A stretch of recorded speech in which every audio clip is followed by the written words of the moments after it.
third second chance. You take my breath and I can't get it back. Might be time for me to face the facts. The best me is with you, but I know I got a lot to prove. They think we're too damaged to fix, but we're just working through a little rust. They like to say we're just young, but I know we won't give this up. Sometimes I lose my mind, and some days it's hard to find the reason why you stay by my side.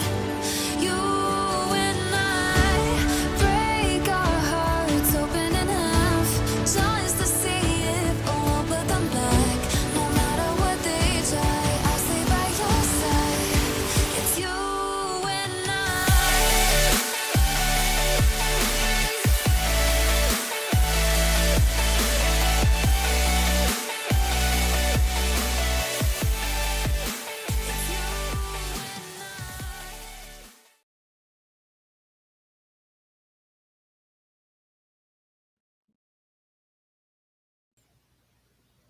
Hey everyone, I have a friend with me. Say hello. Who, me? Yes, I'm prepared. Hi, everybody. Hello. Well, Look at there's that. Karma. Pat, Yeah, don't say much. yeah. Look at that. I came all prepared and everything. Great. As long as people can actually hear, I Yeah. hope. Can you guys hear us? Can you hear us? Hello, hello. Hey, don't say much. Hey, Pat. Hey, Karma for all. Jendi. Yes, you can hear. That's good. So we're off to a good start. That's always good. And I think I also figured out my audio issues before when War tried to join previously. So that's good as well. Oh, really? Okay. Yeah, it was a mess up on my end. So, Um, I saw War finally, hey and Cooch. he was in CM's yet. You Oh, know, really? yeah. And I was gonna say something to him in there, and then I didn't really want to talk. So I do know that he goes in there. I don't know who else goes in there that could tell him Hey or Nurse ask. Jen. Well, he said he's subscribed to the channel, so hopefully we'll see him pop in sometime. Hey, Jindy, you troublemaker. And there's my Gucci Gucci. Nurse Jen and Maria and Debbie and Cree. Look at all them popping in. Hey, guys, the like button. Hey, hey. Are either of us too loud, too quiet, anything like that? I can adjust the volume. So if that's the case, you'll have to let me know. I I feel sh- like I'm loud. it looks like our volume's about the same. I'm Okay. watching the bars, but sometimes I think I'm loud, and then I've been listening to replays of myself or the streams rather, just to see if I can make any improvements. And man, I sounded like absolute shit the last time. Like terrible. I was crackling so bad. Yeah, at the end you were. Well, I thought it was pretty consistent. I told Vol, I was like, if you hear me like crackling like that again, because I don't, I can't imagine it's my mic. I mean, No, you had all them storms running in. So I bet it was that. yeah, I don't know. So if it sounds like it's crackly, Cooch is calling me cutie butt. what? I don't know. Cooch, I think she called me cutie butt. Someone just displayed She's my flirting. weed charge. Oh, Uh-oh. Does that matter? I I am sold a Barbie one time. Maybe a they could Barbie. sell it. Yeah, a Barbie You years know, ago when I was, as a kid. oh God, I don't even know how old I was, but I was young. I was in elementary school. I mean, I don't have anything on my record. I mean, I don't even have a parking ticket. That's how vanilla I am. But I we lived next to the property next to our cattle ranch was a bunch of iris fields. It was a farm, iris, where they Yeah, okay. iris Yeah. flowers. And so they had an iris stand that they would sell flowers from, and it was very popular in the early summer, springtime. And I don't know why they even trusted me to do this, but in that they would let me sell these flowers out of this iris stand. And so I did it. And as stupid as this sounds, I don't even know what my parents or these people were even thinking, but it was close to a highway. And so I ran this flower stand when I was in elementary school by myself. And some reason, my dad let me get those uh, fake cigarettes where they blow out the sugar or whatever it is. Yeah. And I used to think I was such a badass because I would stand out there at this little flower stand and pretend like I was smoking these cigarettes, selling, hawking flowers. And these adults were driving by, probably seeing this elementary school kid, like, what in the hell is going on? But that's the extent of my badassery as a kid. That's it? You're good. I mean, if anybody did that nowadays, could you imagine? You'd have Oh, CPS yeah. at your door 3 ways to Sunday. Well, they would have stopped, called somebody there. Oh, yeah. But I really did. I was like, all I needed was like a little leather jacket or something. I don't know. And just stand out there with my leg, some aviators.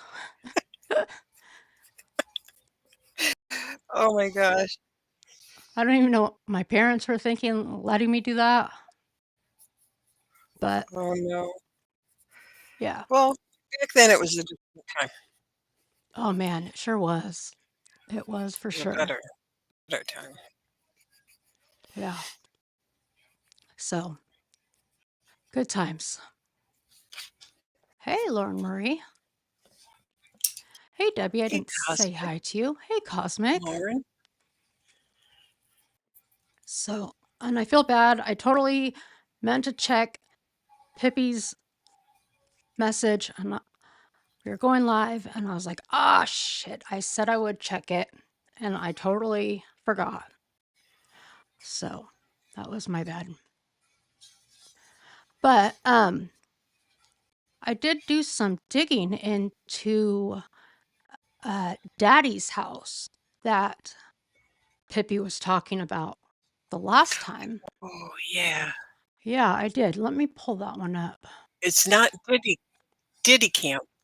It's Oh, was Daddy's that house, what it right? was? It was, No, it's oh, called Daddy Camp, her house.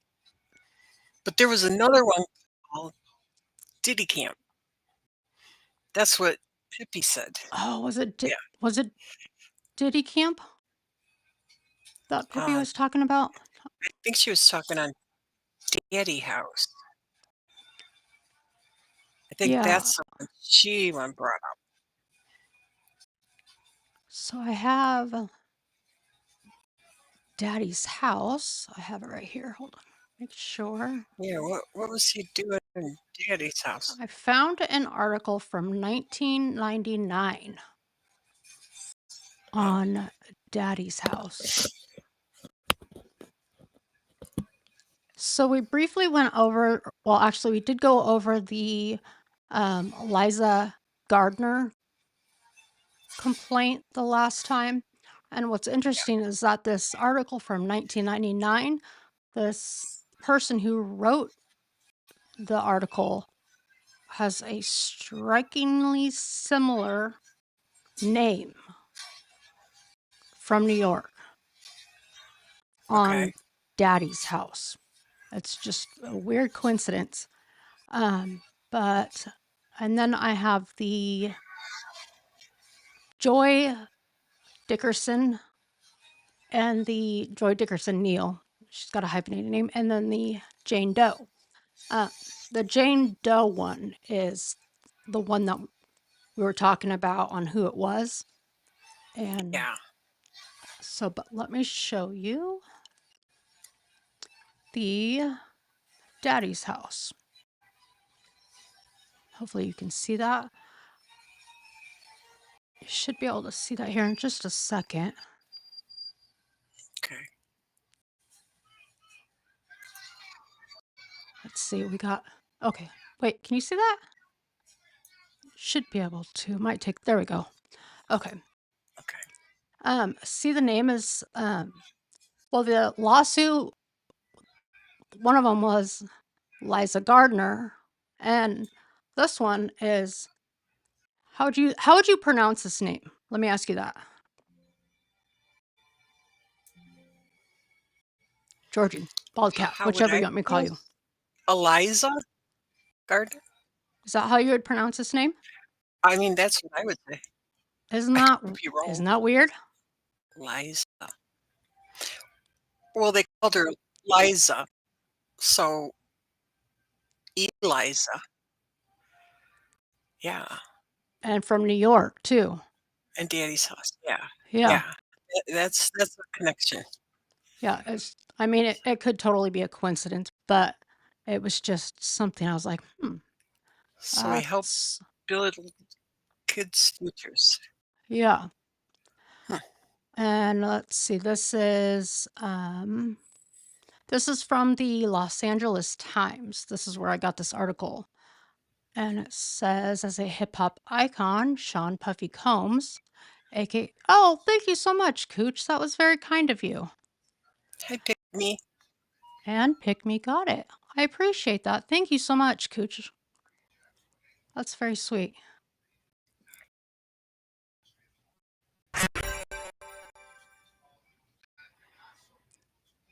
Thank you again, Cooch. And welcome to membership, Pick Me. I like that gift box thing that pops up. So It yeah, says, as a hip hop icon, Sean Puffy Combs, aka Puff Daddy, has successfully worn many hats, among them producer, performer, entrepreneur, and unbeknownst to some, philanthropist. Like other prominent entertainers and business leaders who have transcended humble beginnings, Harlem native Combs, who is the founder and CEO of Bad Boy Entertainment, a company that has spawned rap superstars like Notorious B.I.G. Wait a minute. Oh, okay. Like Notorious B.I.G., Faith Evans, Lil Kim, and Mace decided a few years ago to try to give something back to the community that bred him. His gift was Daddy's House Social Programs, a foundation established in 1994 and based in New York City aimed at furnishing education, recreation, and what is that word? substance for underprivileged Yeah, urban youth, including homeless let and me. foster children. You go. Hold on. I'm gonna scroll up a second. The dog's out of my office and she's crying. Hold on one second. Go ahead. Okay. Here you go. Come on. So he was furnishing education, recreation, and subsistence for underprivileged urban youth, including homeless and foster children. He shouldn't be around homeless. and foster children. I don't know if I'm supposed to read. At Daddy's House, our goal is to help young people prepare for today's world by giving them hope and direction, says the 29-year-old Combs. I want to provide opportunities for those who are not as fortunate as the organization is run chiefly out of the YMCA facilities in Harlem. Those volunteers work weekends at subleased space. Okay, I'm back. I'm putting in my Okay, headphones. Sorry, this dog. I seem like I'm echoing or loud. Huh? I hear myself talking. I don't Do know you want me to turn why. you down? Yeah, Okay, turn me down. I can do that. Is that better? Yeah, I still hear myself. That's okay. I'm all You right. hear yourself? Yeah, I hear myself talking. So it's throwing me off because it's Oh, like, I see what you're saying. yeah, I don't know what it is.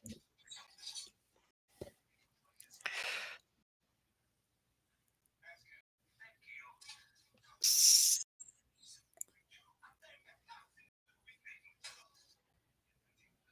Are you, I'm here.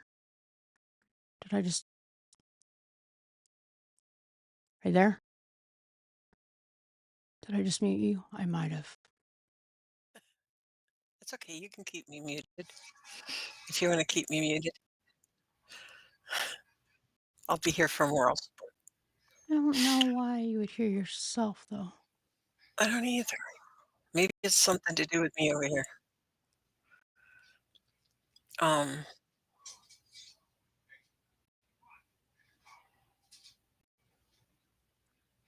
Yeah, I'm not sure.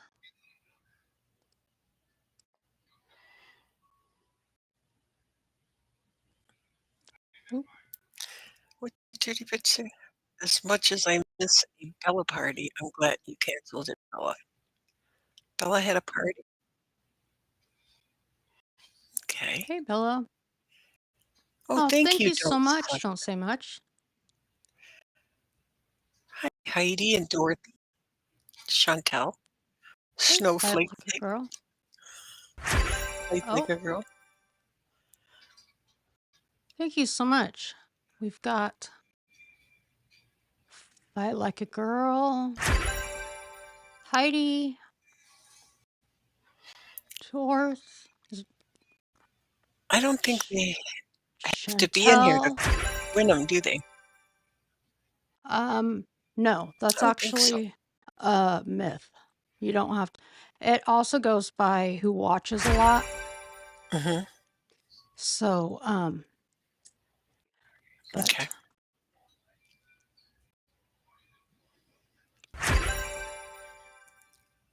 That sounds like a game. doesn't it? Yeah. And I'm going to plead the fifth on that last one. Play the fifth on Snowflakey Flake. Yes. I don't know who that is. And Bella, I saw about a week or so ago you joined membership, but I wasn't live at the time. So I do want to thank you for joining membership. And don't say much. Thank you so much. I really do appreciate that a lot. Hey, Casserole. Hey, Um, Casserole.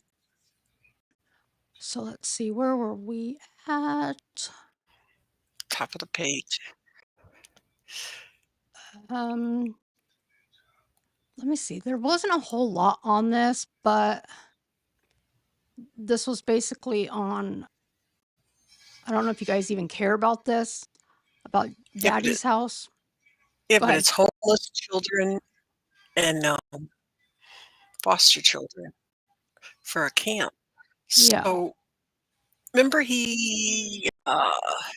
didn't he just adopt some girl or something?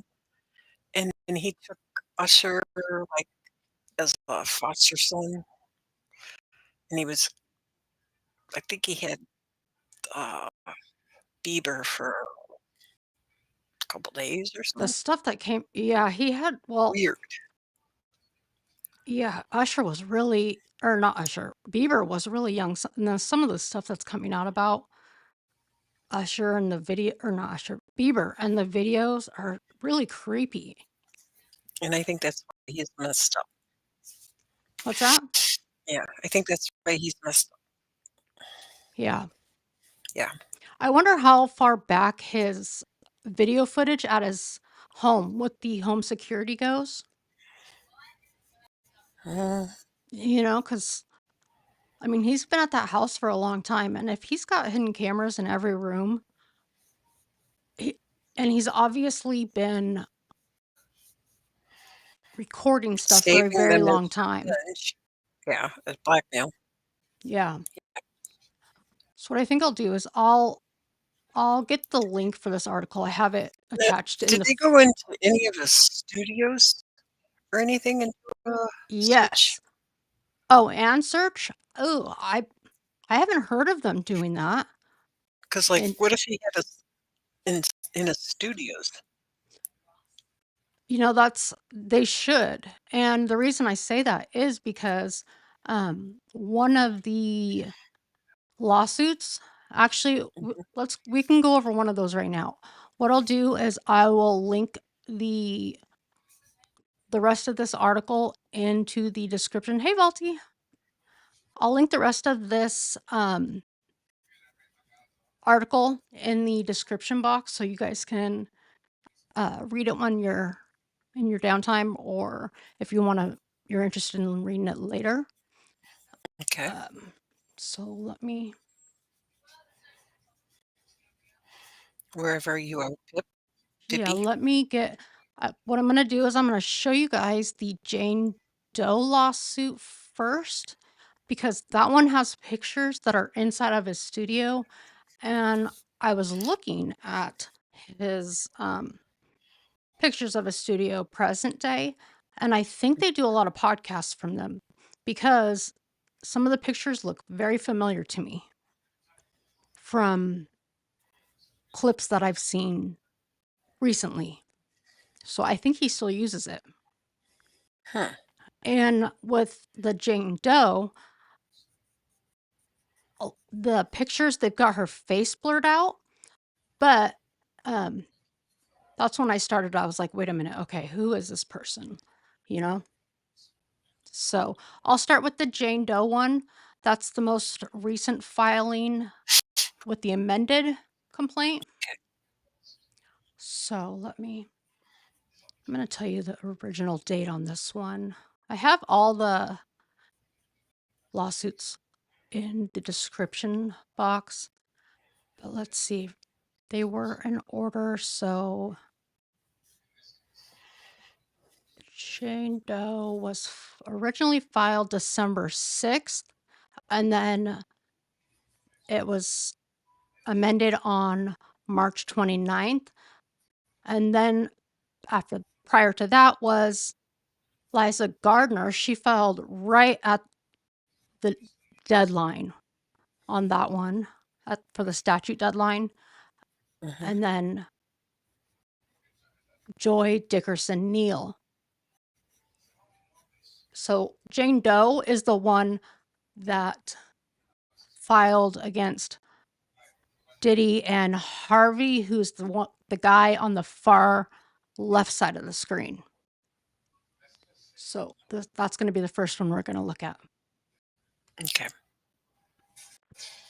Okay. It's your wet season. Oh, you're talking to Bella. I was like, what?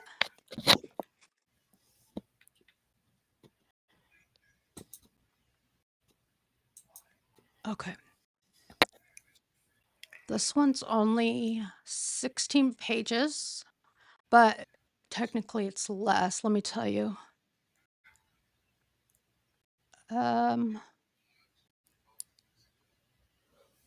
Technically it's only about 13 pages if you take out a lot of the ending.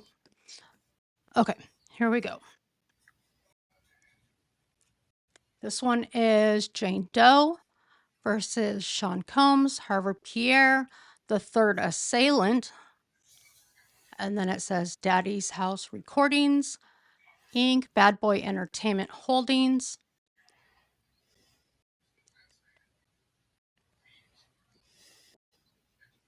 I will also tell you that in this case, they filed a petition to make whether or not she has to give up her identity, because they said that there was enough information within this complaint that they were able to figure out who she was. And at least for Diddy and the defendants, we can always look at that if it's something you're interested in. But I think she's going to end up having to go public with her name. So, but as of right It now, would be a she has little not been nerve-wracking. named. That would be a little nerve-wracking to go in as Yeah. the Jane Doe. Yeah, let me actually see if I have it, because I have all of that stuff already. But let me see if it. I'm not sure why because I think Pippi and I figured it out who it is and decided, yes, we believe we're correct on who it is. So, I'll look over that afterwards, but I'll find it. I have the file on this case, but they're wanting a decision on if she's going to go public with who it is. So I think the judge is going to have to decide. Okay.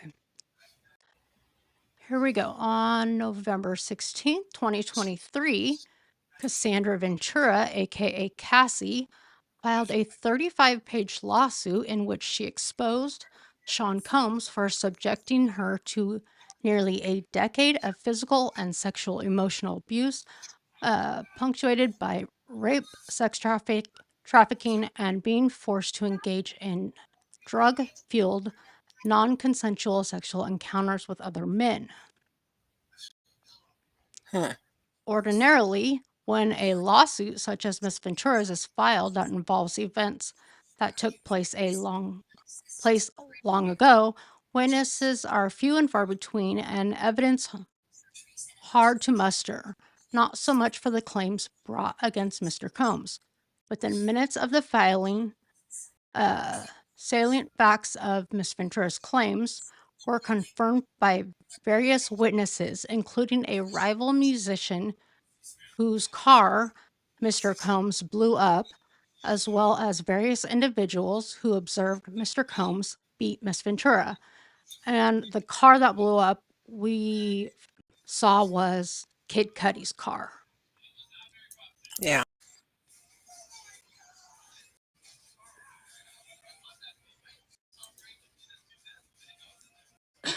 Excuse me. Goes on to say, only a few days later, excuse me. Sorry.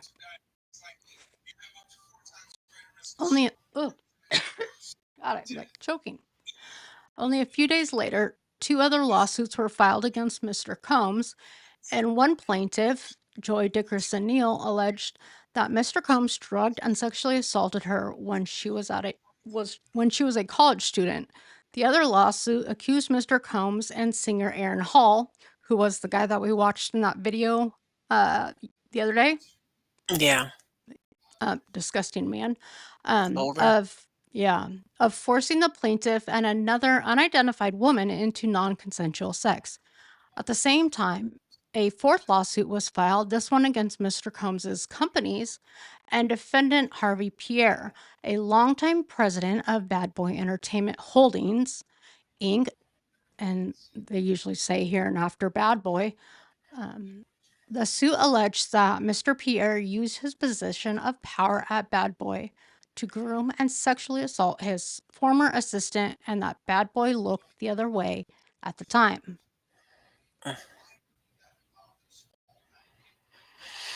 This lawsuit was the 5th suit filed against Mr. Combs over a 3-week period in winter 2023. Incredibly, the allegations brought by Miss Doe are in many ways even more egregious than those brought by his prior victims. Specifically, in 2003, when she was only 17 years old and in the 11th grade, Miss Doe was sex trafficked and gang raped by Mr. Combs, Mr. Pierre, and a third assailant. Now, I'm going to scroll down real quick because it's got a footnote there. Yeah, 17. And the footnote says the, quote, third assailant is a pseudonym. When the name of the third assailant is revealed during discovery, plaintiff will seek to amend the complaint to replace the pseudonym. And then it says, in short, when she was just a teenager, Miss Doe met Mr. Pierre and the third assailant in a lounge in the Detroit, Michigan area. While at the lounge, Mr. Pierre insisted that he was best friends with Mr. Combs and even called Mr. Combs with Miss Doe. Mr. Combs convinced Miss Doe, who was half his age at the time, to accompany Miss Pierre and the third assailant on a private jet to come to his studio in New York. Before they left the private jet, Mr. Pierre smoked crack cocaine in a bathroom at the lounge, in which he also sexually assaulted Miss Doe by forcing her to give him oral sex. Ugh. 17. Yeah. So this was in 2003, right? And I realized that, things, even when all of us were younger, were different than they are now. But even then, things were stricter, than... Yeah, but they were in a young and impressionable age, and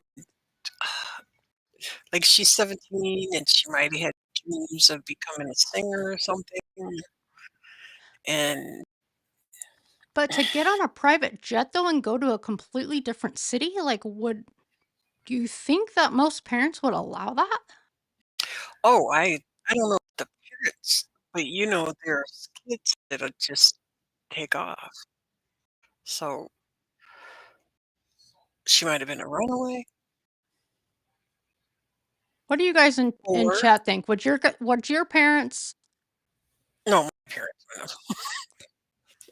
I mean, I guess, well, I can't hold judgment because I had a kid by that age, Yeah, me too. So I can't say that my parents were like, "Oh yeah, go get knocked up. You're still in high school. That's a good idea."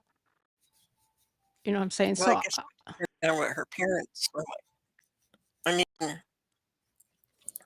maybe did he pay the parents off, or you know, hey groomed the Napa. parents too.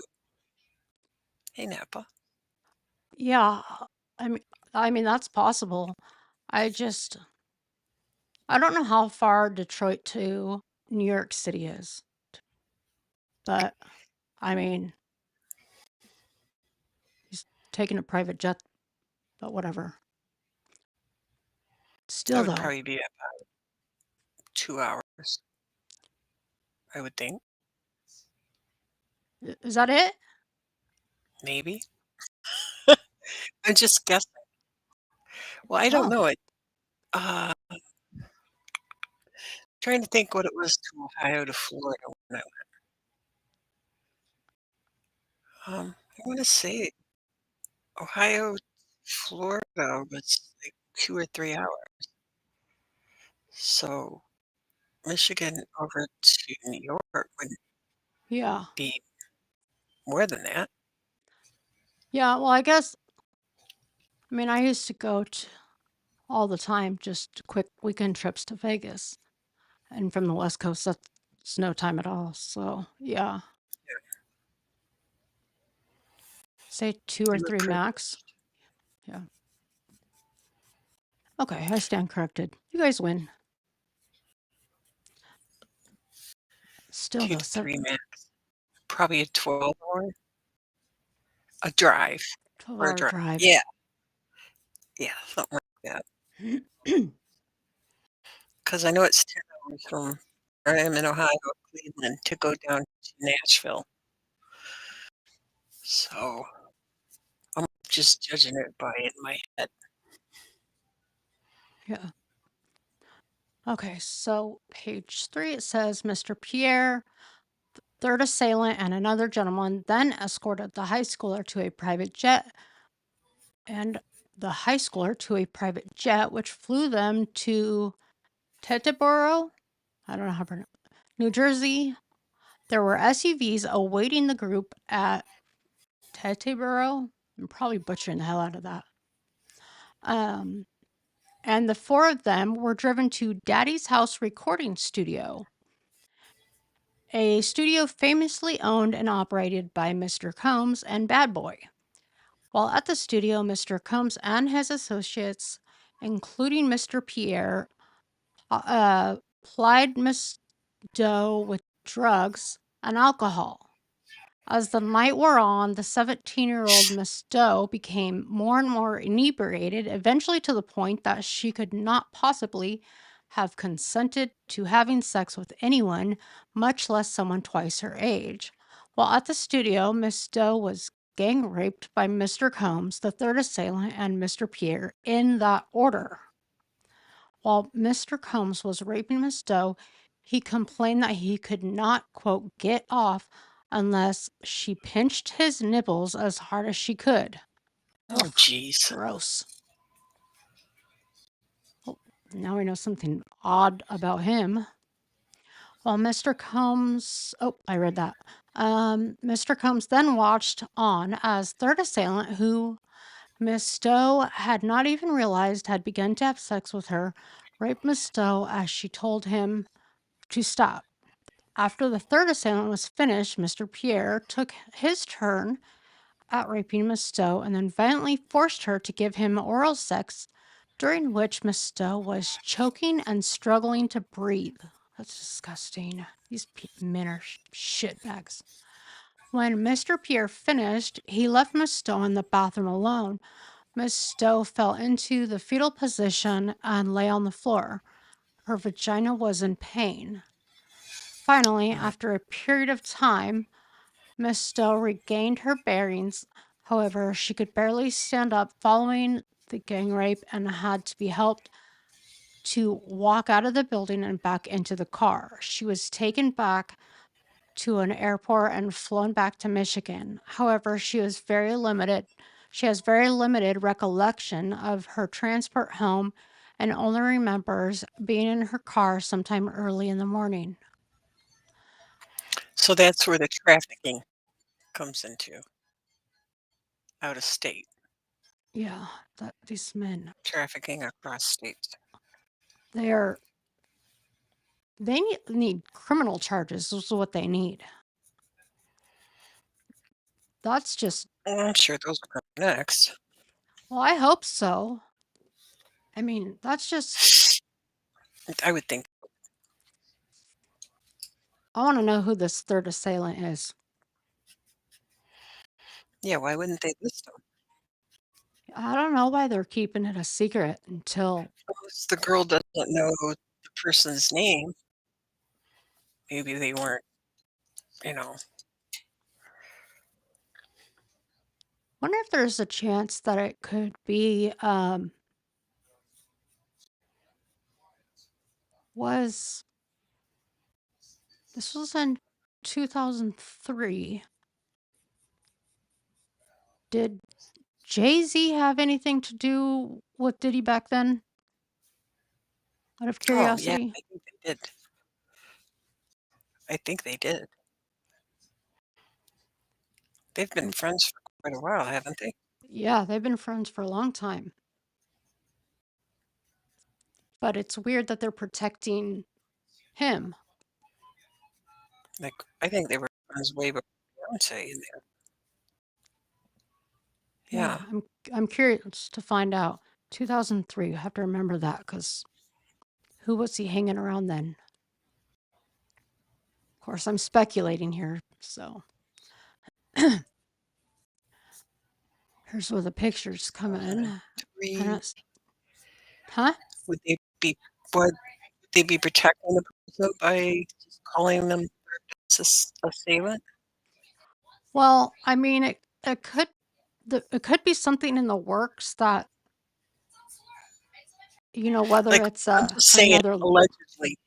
Allegedly, what if it was Usher? Just saying. Would they keep his name as a third assailant? This is Well, the girl. was Usher more of a victim or was he a participant in this stuff? Um, I heard Because he I've was a seen victim, both. but you know, sometimes when that happens, when you get mixed up into that stuff, they say that it just. What do you guys think? Because I've heard both. Napa, what do you think? I know you've been reading on it. Where's Vault at? I don't know where Fault's at. She's Pop. bad. I think she popped in earlier. Um, he might have gotten mixed up. I mean, because didn't Usher have sexual encounters with other people besides um, P. Diddy? I mean, like he was involved with other guys on his own, not like forced into it Usher? In the beginning, yeah. Like he, how do I? Like I thought I read where he had been intimate with other men, even after he'd been groomed and whatever by P. Diddy. Like he's bisexual. You've heard both. Napa said she's heard both, but I'm not. I'm still limited in her knowledge. Yeah, I've heard both Same. too. That's why I'm torn. I'm torn on it.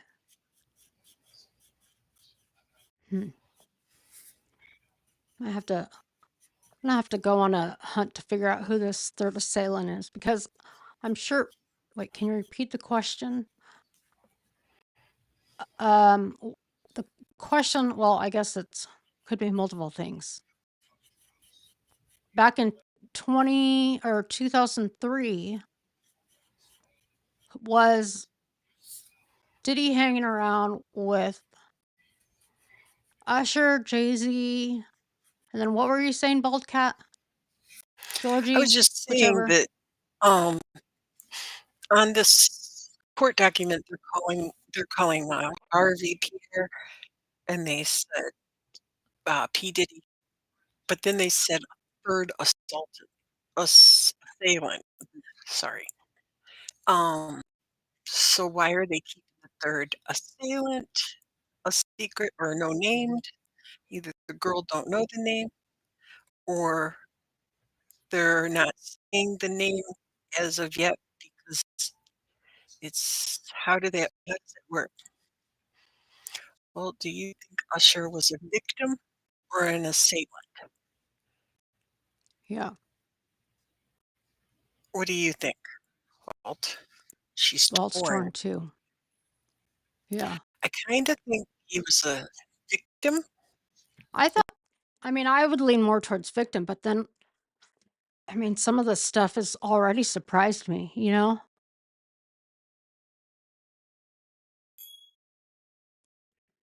Whoop, what'd I do? I don't hear myself talking anymore. Oh, wait, now I do. Boo. I liked it better before when I couldn't hear myself. Um, you're really on the fence. Well, Let me don't see. get a splinter.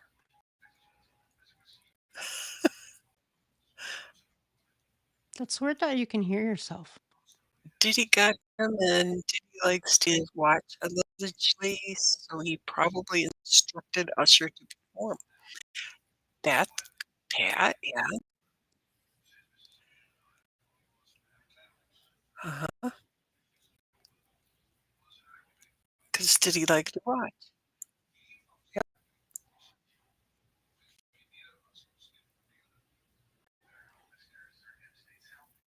Yeah, I don't know about the whole hearing yourself thing. Might have to figure that out. I still think that Usher got, um, herpes from, uh, the group sex and all that they were having, like, P. Diddy and all that, Diddy got it whenever they had already. their parties. I wonder if P. Diddy has when you hear him, Oh gosh, if Usher I would. does. I mean, it wouldn't shock me if he had something. And then there'd be new lawsuits on that, 'cause, Yeah, I mean, they didn't let these women or men know. I mean the fact that this guy can't get off without his nipples being pinched, like that just Oh my god. threw me on the floor. I can't I look at him know. the same now. Well, I couldn't after all this, he's just a slime ball. Okay. Let's see. Let's read on, see what else we can find here. So we got, let's see, number 7. Unlike many victims who have come forward after decades, Miss Stowe can prove that she not only met Mr. Combs on the night in question, but she was in his studio in New York City with him on that night. Remember when viewing these, Miss Stowe was 17 years old. And it's got So there's proof. That's the yep, proof. footnote She was there. 2. We go down. Miss Stowe's face has been blurred in the following pictures for the purpose of anonymity. And then she's got, should be able to see those. It's definitely in his studio. That right there, he still has this in his studio, I believe. A lot of it You looks the just same. scrolled up way high. Oh, Oh, right this below right one. here. No, Huh? up below. Oh, you're wanting to scroll? Okay, that's good. Yeah, there's some recent photos. This right here looks really familiar.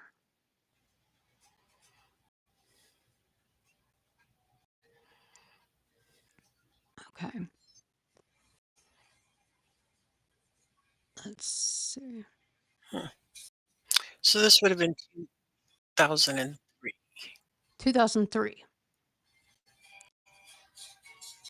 It says Miss Stowe has lived with her memories of this fateful night for 20 years, during which time she has suffered extreme emotional distress that has impacted nearly every aspect of her life and personal relationships, given the brave women who have come forward against Mr. Combs and Mr. Pierre in recent weeks. Miss Stowe is doing the same. And it says, to that end, Ms. Doe brings this actions seeking injunctive, declaratory, and monetary relief against defendants in violation of the Victims of Gender Motivated Violence Protection Law, Gender Motivated Violence Act, and then it gives the New York Code. This is basic stuff. It's just saying jurisdiction's proper. Most of it's because of his uh, business is in New York, most of his companies. Alea. Huh? Ballista, do you think it could be Alea? Was it before 2008? No, this was 2003. Yeah, this was 2003. Alea passed 2001. Um, Usher had to do what he thought he had to do in order to have a career, and Diddy really needs to be in prison. Yeah, That's I really agree he bad. does. I hope that I these review these civil claims and go after them criminally. they Yeah. they really need to. I mean, it seems like they all have proof, and if they're taking videos from his house, I'm sure they've got something. When you were pictures, the last picture, she was inside the recording booth. Mhm. The So that right there was making me wonder if she was looking to become a star. So she was just, you know, he used that a lot to groom people by telling them, "I'll help your career." See, look at that, the last one right there. Yeah. 'Cause I thought it was a shower at first. Then it's a microphone, so she's in the Well, I sound mean, booth. even this, that's all recording equipment right on the left-hand side. Yeah, but I mean Uh, that last when she's in this recording booth yeah. for, so that leads me to think that she really wanted a career in music. I mean, 'cause that's what I would think. Well, if Jane Doe's who I think it is, she did, um, She did become get what? popular in music videos. She's in a lot of, rap videos as the main person. Not the Mm, rapper, but the it girl, I guess you could say. okay. And I think she's in a lot of podcasts right now too. Huh. So, uh, okay, let's see. Parties. Plaintiff Jane Doe is a citizen of state of Michigan and Canada. Now, the attorney for this lawsuit is not Blackburn. It's a completely different um, attorney. I'm going to take this off my screen really quick. I'm going to show you the difference in lawyers because this lawyer does something that I appreciate a ton. Let me show you why. Give me 1 second. Let me pull it up. So here's Blackburn doesn't do this, so that's why I'm showing you. Go ahead.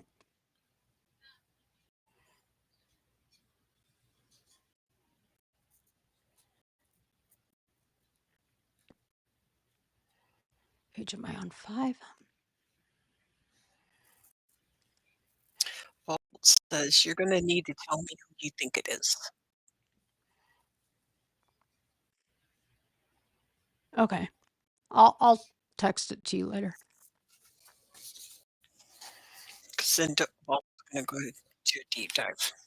I already know what she Okay, I got it up. So let me.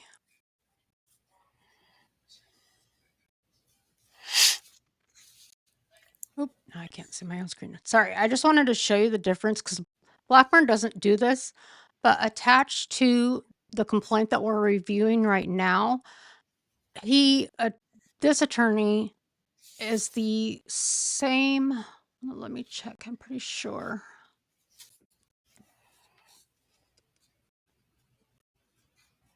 Yeah, it is. Okay. This Jane Doe hired the exact same lawyer that Cassie did. And so she didn't hire Blackburn. She hired the same lawyer that Cassie did. And when he filed his amended complaint, so it's different than the original one filed in the lawsuit. They amended it and to show what's different, they redlined it and attached it as an exhibit. So what they did is, let me show you. So what we're reviewing right now is we're at parties, right? So I'm just kind of showing you guys what the difference is. So everything in red here that you can see, it says plaintiff Jane Doe is a citizen of state of Michigan and Canada. Defendant Sean Combs is a citizen of the state of California at all times relevant. Mr. Combs was the owner of defendant's Bad Boy Entertainment Holdings and Daddy's House Recording. Let me see. Show you.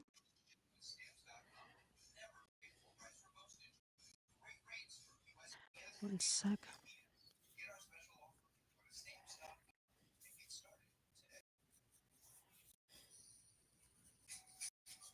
Just some of you guys may know this, and this might be boring to you, but I kind of want to show you guys what I'm talking about. Here, this is the original, and you'll see that the original just says Jane Doe is a citizen of Canada, right? You see what I'm talking about? Of both. Yeah. Oh, no. Hold on, I'm That trying just to. says of Canada. The other one said Michigan and Canada, I'm right? trying to make it. Yeah. Yeah. So when they redline it, they show you what changes they made. See that? Okay, so the red line is changes. Yep. Everything in red is what they added. Okay. That makes sense. Hopefully. Just a little insight into how this attorney did it. Now, this is the original one. And so this was attached as an exhibit to the one we're going over right now. So the one we're going over right now, this is the final. So it says Jane Doe is a citizen of state of Michigan and Canada. But as an attachment, he showed what he changed on it versus Blackburn. Like the complaint for Rodney Jones went from 70 some pages to 98 pages. And basically, we're left with, okay, what changes did he make? So we're like going page to page, going, okay, what the fuck is the difference here? What did he add? You know? Yeah. Where this attorney, it made it so much easier because we're like, okay, now we can see what he changed. If that makes sense. But he did it throughout the whole entire amended complaint. Napa said, or could she still sue as a Canadian resident? She's asking. I have no idea. I do not know Canadian laws whatsoever. They left document edit tracking on. Well, they attached it. It's actually Exhibit A on the amended complaint. So, it was filed that way as an exhibit. They just had it marked as Exhibit A, and it was a red line.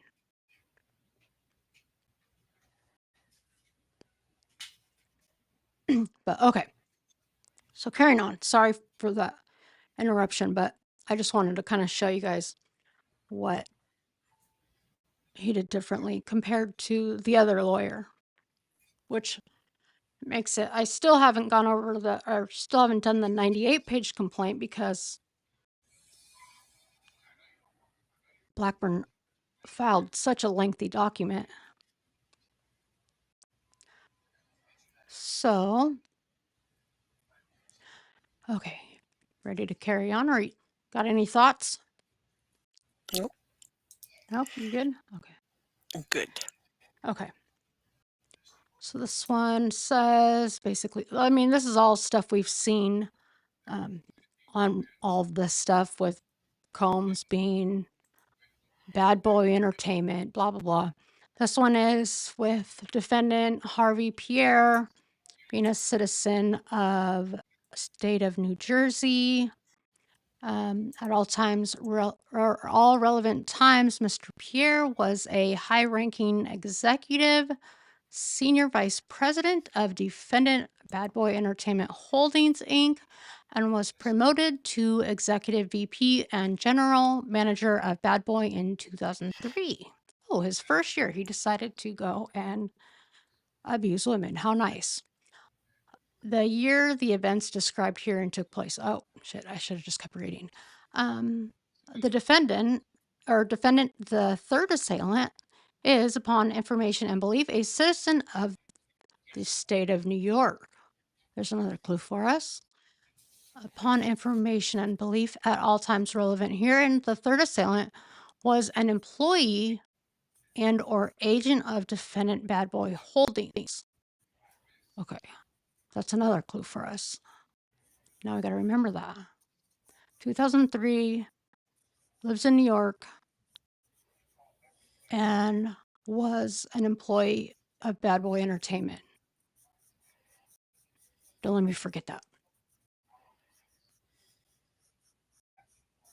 And then it says defendant Daddy's House Recordings Inc.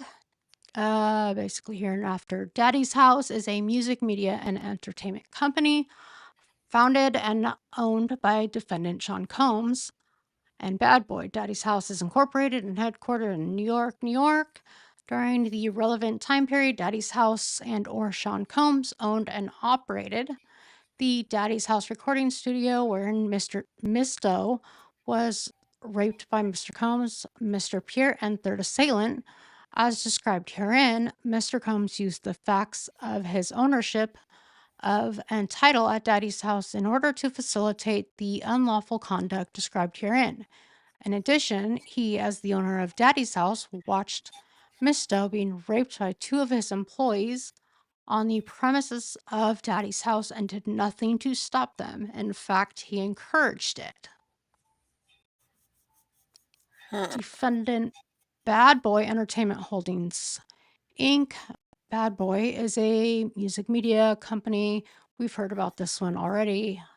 As described herein, Mr. Combs used the fact his ownership of and title at Bad Boy in order to facilitate the unlawful conduct described herein. In addition, he, as the owner of Bad Boy, watched Misto being raped by two of his employees on the premises of Daddy's House and did nothing to stop them. In fact, he encouraged it.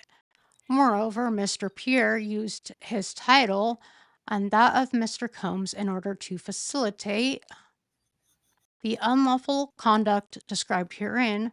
Further, he, the senior vice president of Bad Boy, watched Misto being raped by its owner and one of its employees on the premises of Daddy's House and did nothing to stop them. In fact, he encouraged it. Ugh. Oh, she was an 11th grader. Jesus. Lord. These people. Okay.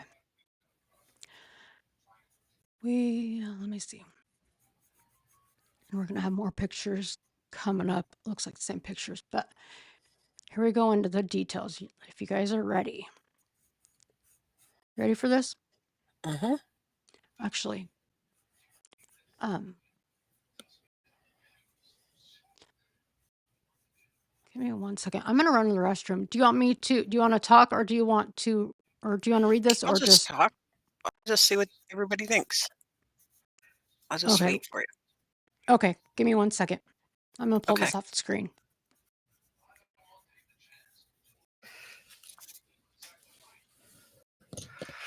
So, who's all in here? What do you guys think?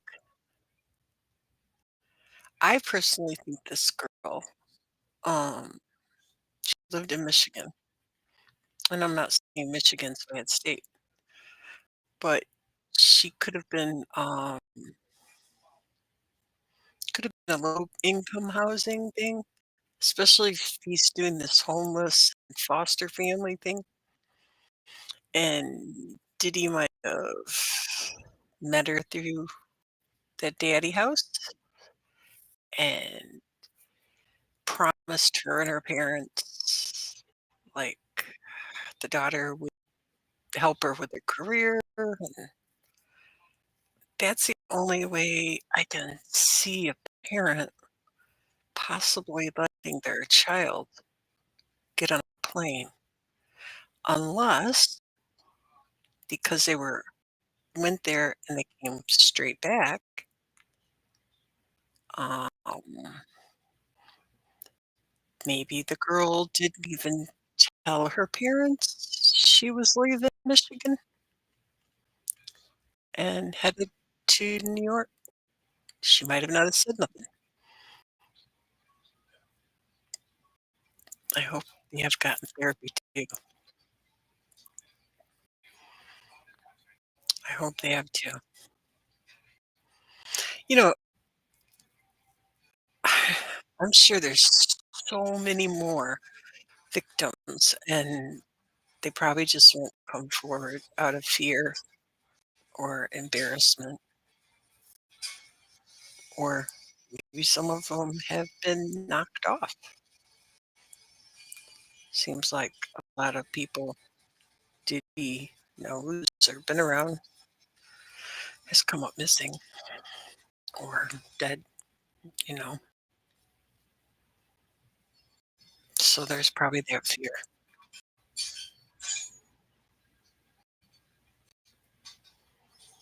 It's like signing your soul over to the devil, to him. So, like, he promises you all this stuff, and you feel obligated or something, probably. Oh, yes, this is probably the tip of the iceberg. Yep. Okay. Come back. Thank you for holding down the fort. You there? Yes. Oh, okay. I think the common theme is these parents are willing to seek their kids. Mm-hmm. Yeah. I agree with that. And who knows what, they could have promised their kids something, or like, I'll make your kids famous, or who Mm-hmm. knows.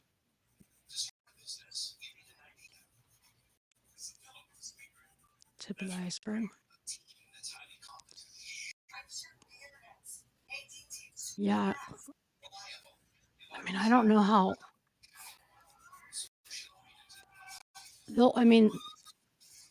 getting gang rape like this, I can't imagine that the trauma that they probably still live with.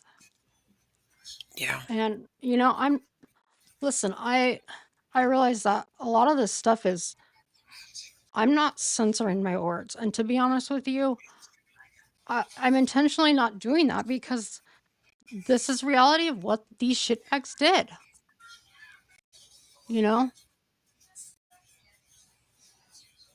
And I It's don't. public record, right? It is public record, and if I censor what they did, I understand that it's a touchy subject. But if I censor it, I feel like I'm excusing the behavior that they did. Yeah. I'm lessening the crime in a sense. You know what I'm saying? Mm-hmm. And for many of these, well, I don't want to call them young girls, but at the time they were young girls, they didn't have a voice. And even with an active lawsuit, they're being smart about it and not talking about it as they should. But this also brings me to something else. And I think that people don't understand this because when you look at every single one of these Diddy lawsuits, Diddy is always in them, but the co-defendants are always one of his record labels, whether it's Bad Boy Entertainment, Bad Boy Enterprises, something connected to him, right? And Mm-hmm. the same can be said with YouTube. If you have a shared business, or, you know what I'm saying? Like, it doesn't matter if the business is shared with someone else. What you say and what you do under your business goes towards everyone in that business. It doesn't matter if, like with me, like Georgie, me and you, right? If Mhm. I'm fucking raking was a joint business, if you said some egregious shit, even though it came from your mouth, I am still responsible for it. It doesn't matter who said it. And this is what Diddy is running into. All of his businesses are being held responsible for it. So every one of these Even if lawsuits, even if Diddy didn't have anything to evolve with it, just say like Harvey Pierre did something because he's a co-vice president or whatever it said he was. Even though that he would, like, say, for instance, attack somebody, uh, and P. Diddy was involved with that, P. Diddy would still be liable because it was done. Is that what you're saying? well, I mean, if this happened at one of Diddy's businesses, yes, Diddy could be held responsible for it. But I'm Yeah. saying that with any business, whether it's defamation or criminal, Mhm. it doesn't matter if it's me saying it, you saying it, like if we had a business together, it doesn't It's matter who's saying accountable. it. Yeah. We'd both be held liable for it. And I think that people misunderstand that. They don't get it. I don't uh, I don't know. It doesn't matter who says it, who signs it, who whatever. It You're responsible for it regardless. So, Mhm. hopefully that makes some sort of sense.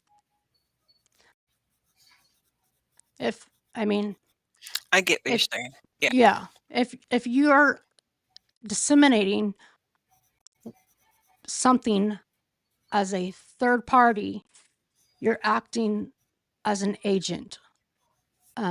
You're acting as a co-conspirator in a sense, Mhm. or a representative, and therefore you're responsible in some manner for any damages that might be sustained or if there was defamation that occurred.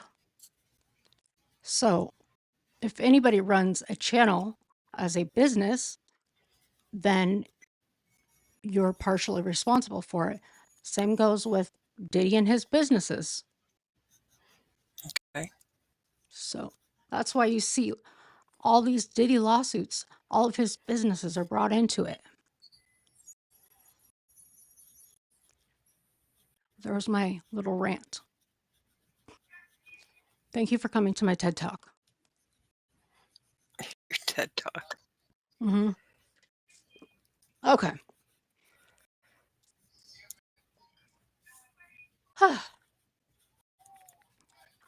So, now back to this. You good? Yeah. You okay? Okay. Here we go. Says in 2003, Misto was a 17-year-old 11th grader residing in a suburb of Detroit, Michigan.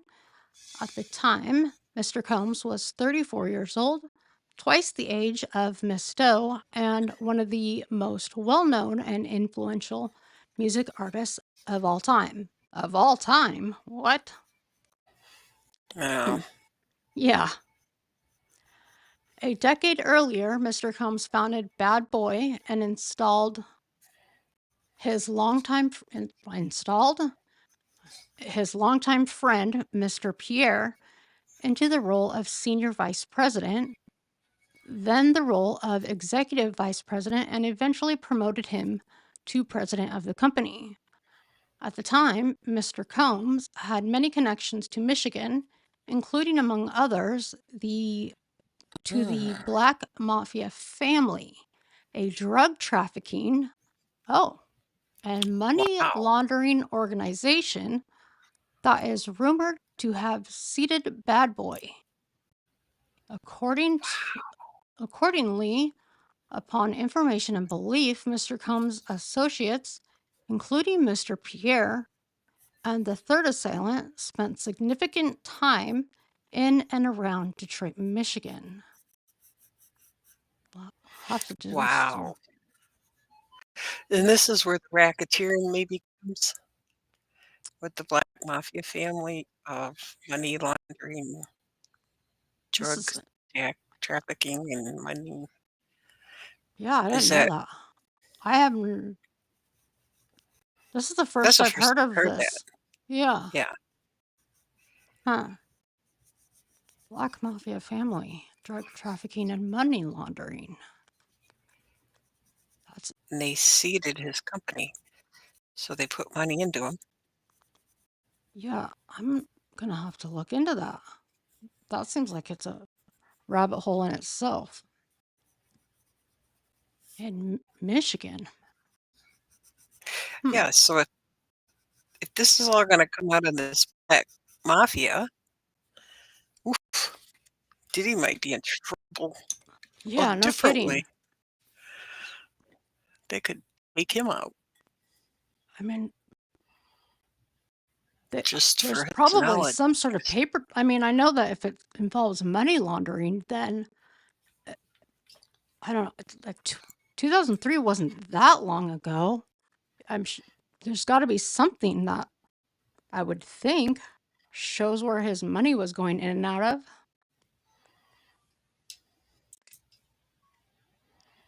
I mean, there's always a paper trail, you know? So let's see. Says on one evening between the spring and fall of 2003, Miss Stowe was out with friends. It was not uncommon for her and her friends to frequent bars and lounges in the Detroit area. Certain of Miss Stowe's friends were well connected with people in the music industry. On the evening in question, Miss Stowe was with friends in a lounge when she was approached by who she later learned was Mr. Pierre. Mr. Pierre was with his own friends and or business associates, including the third assailant. Mr. Pierre, the third assailant, and their friends were dressed in suits. Mr. Pierre complimented Miss Stowe's appearance, saying that she was hot, among other things. Okay, he's a creep. He then began talking about his self-described, quote, best friend and, quote, brother, Mr. Combs. He told Miss Stowe that he and his friends, including the third assailant, were executives at Bad Boy, Mr. Combs' well-known recording label. He referenced his affiliation with Bad Boy and Mr. Combs as a means of keeping Miss Stowe interested in the conversation. Hey, Krista fan. I wish I could Hey, say. Christoph, Yeah, I know you go to bed pretty my pretty friend. early, so I understand that, and you always catch replay, and I understand or I appreciate that so much. So thank you so much for doing that. Your support is always appreciated. And sleep well. Let's see. Specifically, Mr. Pierre continually stated that Mr. Combs would love to meet Miss Stowe. Mr. Pierre even called Mr. Combs and put Miss Stowe on the line. Mr. Combs told Miss Stowe that he would love to meet her and that she should accompany Mr. Pierre to New York City in a private jet. The individual defendants used not only their affiliations with Bad Boy as a means to facilitate the unlawful conduct to follow, but also their affiliations with Daddy's House, where Ms. Stowe was enticed to meet Mr. Combs. Shortly thereafter, Mr. Pierre directed Miss Stowe to go with him into the bathroom. At the lounge inside the bathroom, Mr. Pierre began to smoke crack cocaine from what appeared to be an aluminum can. He's Mhm. a big time high roller with his aluminum can. After he finished smoking crack, Mr. Pierre suddenly took out his penis, demanded that Miss Doe suck his dick, and forced Miss Doe's head down to perform oral sex on him. Oh, God. After sexually assaulting Miss Doe, Mr. Pierre directed her to accompany him, the third assailant, and a third member of their group to an airport in Pontiac, Michigan, where wait, what? Where what does that say? Where Signature, a fixed base operator, had prepared a private jet to take the four of them to New York City. Upon information and belief, the private jet landed at how do you pronounce that? I feel like I'm butchering the hell out of that. Teterboro Airport? Yeah, I I, think I'm so. Teterboro. Teterboro? Teterboro? Teeter? Tetrisboro? Teterboro? Yeah, I'm just going to say Tetrisboro. That way, I can get grilled on pronouncing it incorrectly. Um, Upon departing the jet, two black SUVs were awaiting the group. Miss Doe got into the SUV with Mr. Pierre, and the third assailant and the other member of the group went in the second SUV. The SUVs brought the group to Daddy's House recording studio. Daddy's House, why the fuck would you name your business that? It sounds so creepy. Let's go to Mhm. Daddy's house. Like, he sounds like a predator by that alone. I mean, Yeah, it even does. imagine your guy friends, like his buddies. I mean, can you imagine Jay-Z or anybody? Hey, let's go to Daddy's house. Like, no. Um, a recording studio and hangout owned and operated by Mr. Combs and Bad Boy. When Miss Doe arrived, she was escorted into the building where she distinctly remembers seeing a sign for the company Technicolor. Upon entering the studio, Miss Doe first encountered Mr. Combs. At the time she arrived, a female recording artist using the studio as Mr. Combs and her parents watched on. She finished up shortly after Miss Doe arrived and left. In other words, Mr. Combs had Miss Doe trafficked to New York to observe him working prior to committing awful acts against her at his place of employment.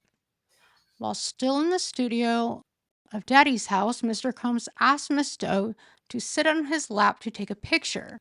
A copy of the photograph is below. Ugh.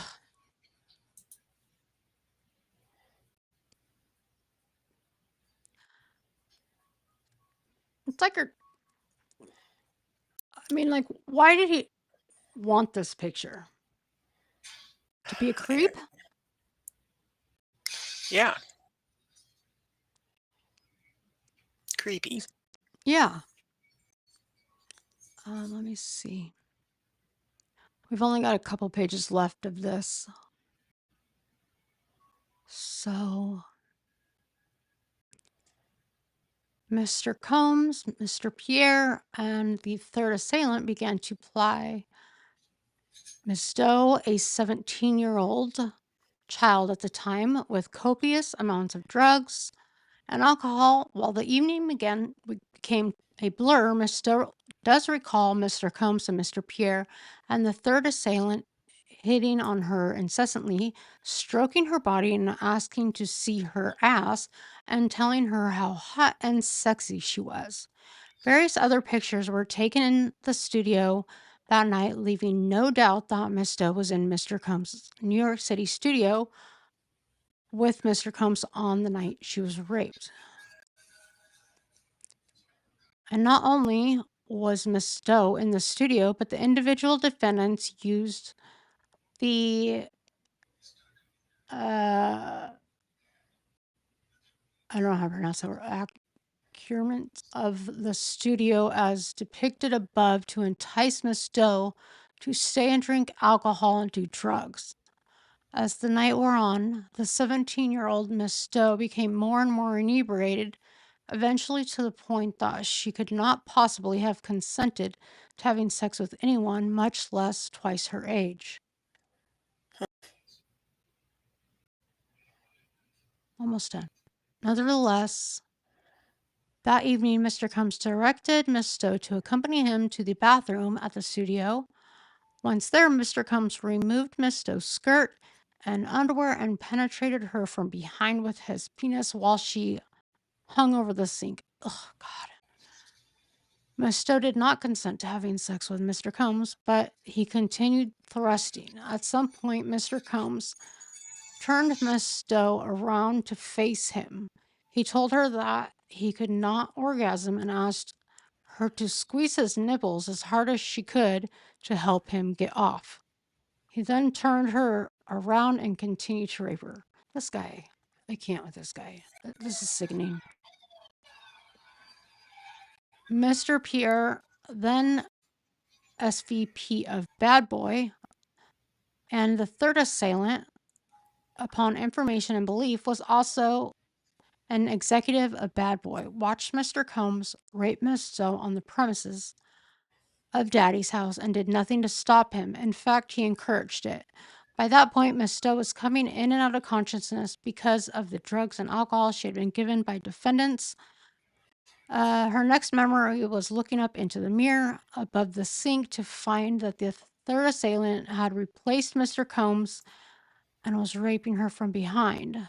Mr. Combs was watching the third assailant sexually assault Miss Stowe from a chair outside of the bathroom. At this point, Miss Stowe mustered the energy to tell the third assailant to stop and that she did not want to be having sex with him. The third assailant did not stop and continued to rape Miss Stowe, who did not only have the strength to force him off of her. Mr. Combs used the facts of his ownership of and the title at Daddy's house in order to facilitate the unlawful conduct described herein. In addition, he, as the owner of Daddy's house, watched Miss Stowe being raped by one of his employees on the premises of Daddy's house and did nothing to stop him. In fact, he encouraged it. Grab a drink real quick, and then when they have... Sounds like PD has a sexual well, of course he has a sexual problem, but it sounds like he can't get off unless he has some freakiness. Yeah. Yep. He seems to enjoy watching everything. Yeah. In pain and everything. Yep. That's how serial killers are born. Who knows what he's done? Right? Yeah. I think, doesn't he have like a room or some sort at his house? I thought I heard Did he he? does. Yeah.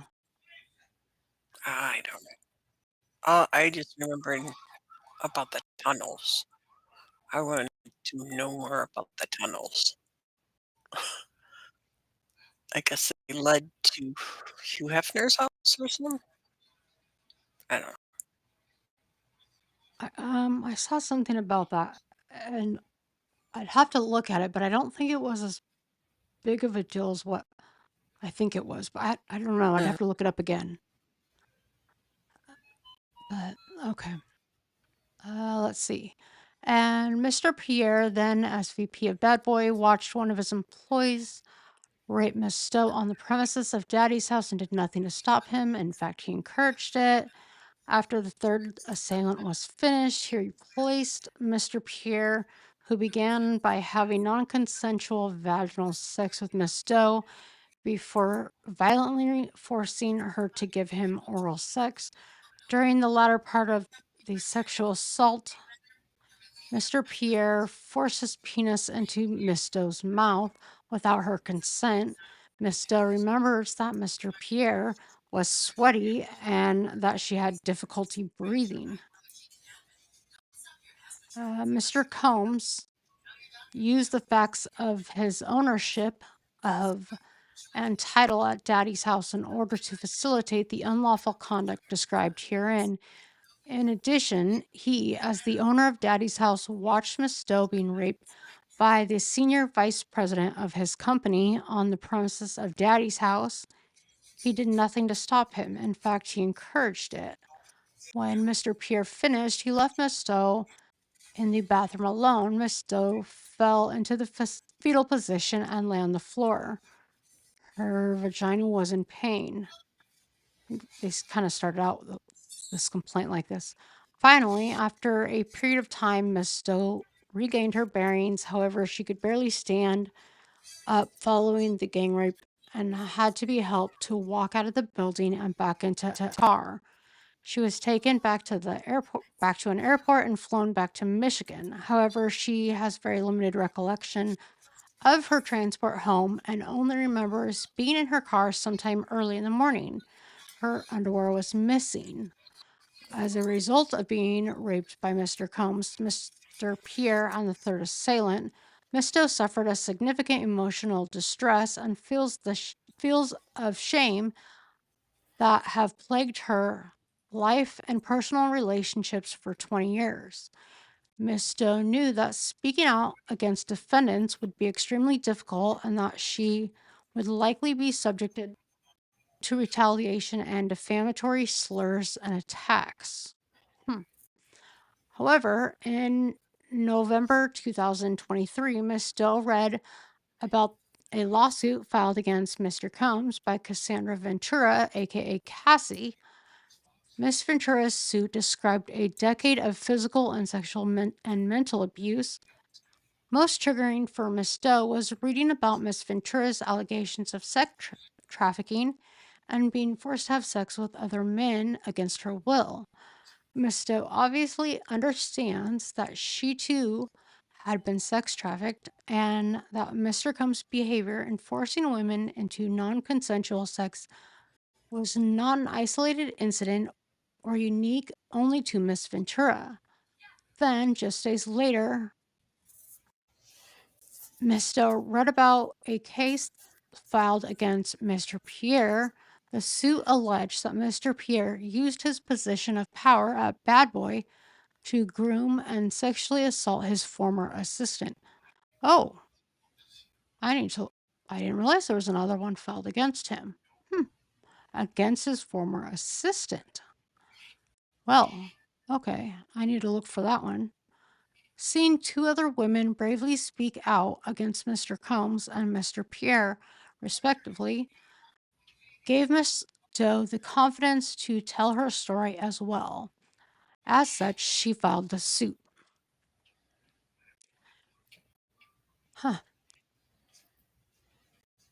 Interesting. So basically, he had another one filed. Mr. Pierre did.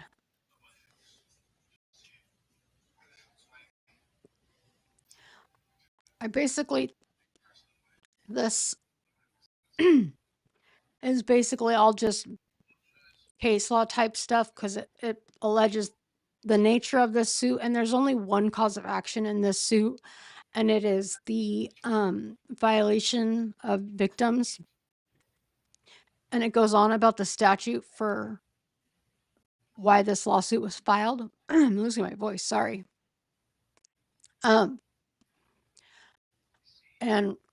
obviously, the Violence Against Women's Act has been around for a while, but I don't know if you guys are familiar with it. Sorry, my voice is totally going away. Time for a drink.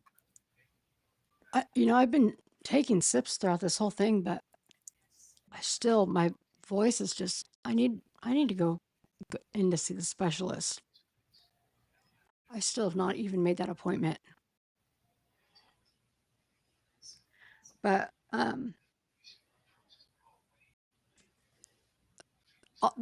like this last part, all it is just talking about the nature of this suit and why it was filed, which most of these lawsuits against Diddy are all very similar in their statutes.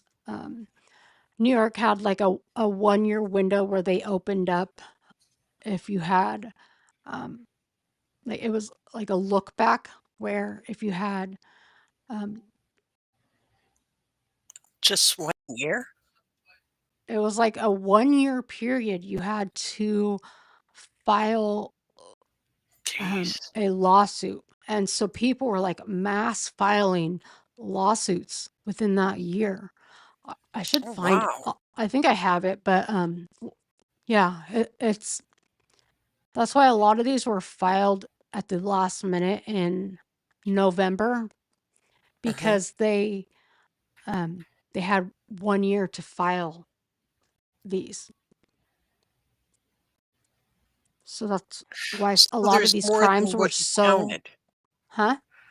Remember you counted, what did you count? Like 7? Is this the 7th one? Let me see. Let me look at my thing. So there's more even before that one? Are you before the first one that you I'll went tell over? you which. Let me look. I've got them on my phone here. I keep a I have a notepad of all the Diddy lawsuits so I can keep track of all of them, and I Yeah. keep them in order, and then I keep track of the case, and then I have it set out as plaintiff defendant, case number, file date, what court it's at, and then I'm also keeping track of plaintiff's attorney because I'm noticing a pattern with these attorneys. So the first to file was Cassie, and then the next to file was Joy Dickerson-Neal. Now she filed on November 23rd, and she filed at 2:42. And I marked the time down because 2:42 p.m. And I marked the time down because uh, Liza Gardner filed on the 23rd as well, and she filed at 11:26 p.m. because I just wanted to see who Hmm. filed first. And then Jane Doe filed December 6th, 2023. These are all 2023 ones that I'm reading. And then we have Rodney Jones, who filed February 26th, 2024. And then we have Grace. She filed in April 4th, 2024. And then that was the yacht stewardess. Mhm. So, And then this one. So that's um, 7, right? what's that? So and then this one, and then that makes 7 total Yeah, this one from is Cassie. this is Jane Doe. Yeah, yeah. Now was there any filed before Cassie? Um, for this kind of allegation, Yeah. No? um, well, the timeline. Hold on, let me look. I did have a timeline. Let me. Where did my timeline go?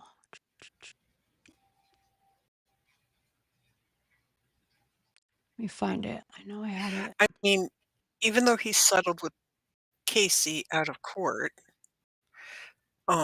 see, I'm not up on this stuff, but even though he settled with Casey out of court, um, they can still call Casey in, right? And use whatever she was taking him to court for before against him, like, in the court for whatever, right? They Because I thought once you settled out of court, I didn't think you could be brought back into something Well, with that person. are you saying to testify? Yeah, Well, according to the terms of their settlement, she probably can't speak on it. However, if she's ordered to um, testify via a summons, then I mean, yeah. sh- she Okay, can't, that's gotcha. beyond her control. I've got a timeline here. Okay. So this is basically a timeline that shows, let me take a drink real quick. This is, excuse me, I need all this stuff in like a more broken down, easier format, but this is originally from, I think it was News Nation, but it's April 16th, 1999. And this is, I think I read this, at least this part the other day, where he was arrested on felony charges. He and two bodyguards assaulted Interscope's Records executive Steve Stout. Um, let's see, Stout said in an interview with the Los Angeles Times that Combs burst into his office and attacked him. 1 minute I'm in the middle of a meeting, he told the Times. The next minute I'm down on the floor and Puffy and his guys are kicking and pounding on me. One of them picks up a chair and throws it at me. Then Puffy throws my desk over and they just walk out like nothing happened. Diddy would end up pleading guilty to a lesser charge and was sentenced to a court-ordered designated anger management program. Though Stout would later sue him and the two would settle out of court for $500,000.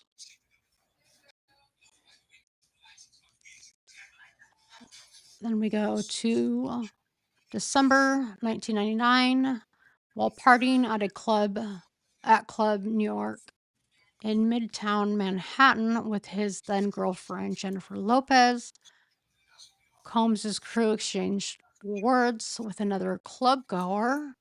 A New York Post article from 2011 said gunshots were fired. Combs and Lopez fled in a Lincoln Navigator, and a gun was found in the car. He was charged with gun possession, but later acquitted.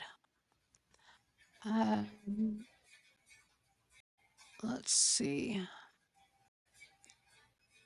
Oh, is That's this the the one he? one that Shine went to prison for, right? The who? Shine, Sh- Um, wasn't that his name? Suge? Shine? No, Shine. Wasn't there P Diddy, Shine, and Lopez, and they pulled the gun out? Lopez Oh, the nightclub gun out of thing. her purse. Yeah, Yeah, wasn't yeah. that this one? Um, I think it is. I don't remember J-Lo being involved in any other nightclub gun Yeah, I wonder why they incident. let her go. It's a good question. I bet we'll hear more about it though with all these lawsuits. I just have a feeling we'll hear more about it. Let's see. Says Combs and Lopez broke up in 2001. People start to speak out about Diddy. June 2004, fashion designer Kimora Lee Simmons said in a New York Magazine interview that she, quote, said something to Combs and he threatened to hit her while she was pregnant.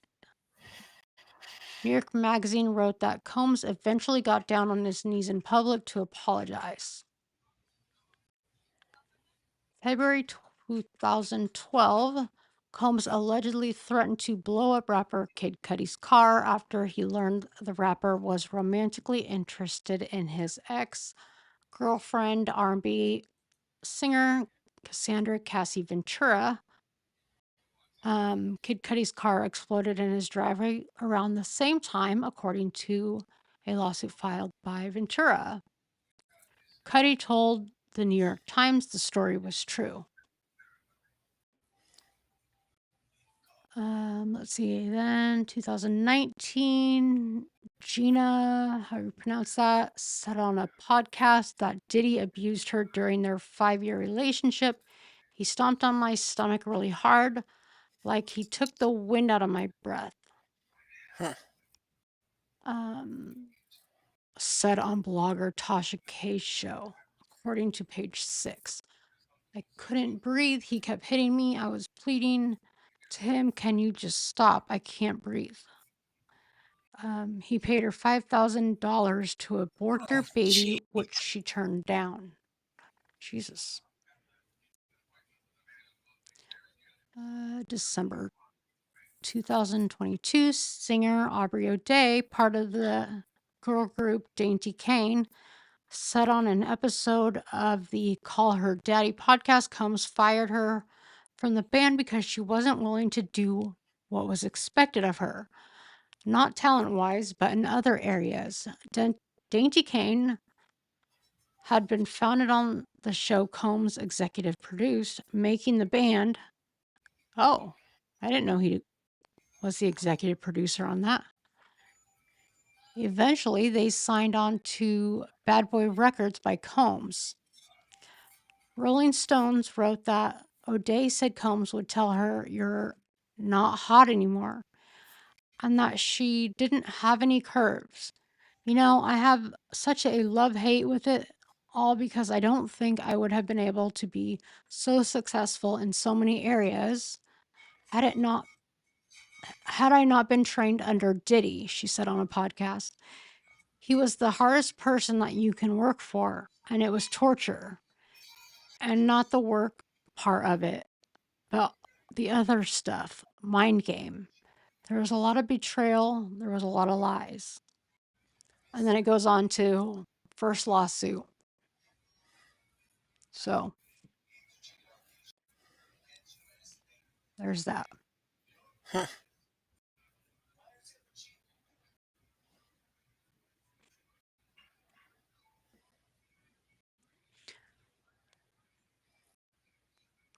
There we have it. Now we have the Dickerson-Neal lawsuit. That lawsuit is actually 22 pages, but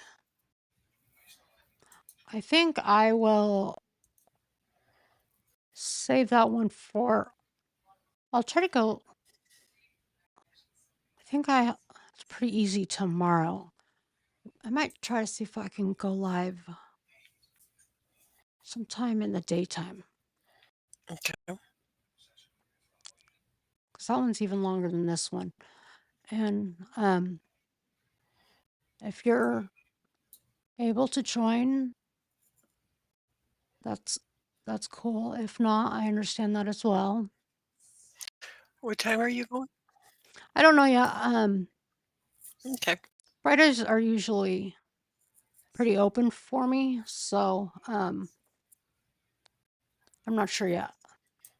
Okay. But I'll touch base with you though still. Let's see. Yeah, I'll have to. I don't want to go through my calendar right now, but yeah, I should be. Fridays are usually pretty lax days for me. So something earlier than my 8 o'clock time is what I don't know. I have to look. Okay. So, and I need to make sure we don't have any dinners scheduled anywhere, because that's usually when we have, he schedules dinners for us. And I'm like, I didn't know we were supposed to be going out anywhere for dinner. You didn't tell me about this. So, even though he says he did. It's We know how to get it. been a constant thing for years. It's like, no, you didn't tell me. Yes, I did. No, you didn't. So, anyways, wait, let's see. I haven't even eaten dinner yet. It's probably why I'm a little bit kooky too. I'm just like, "Bleh."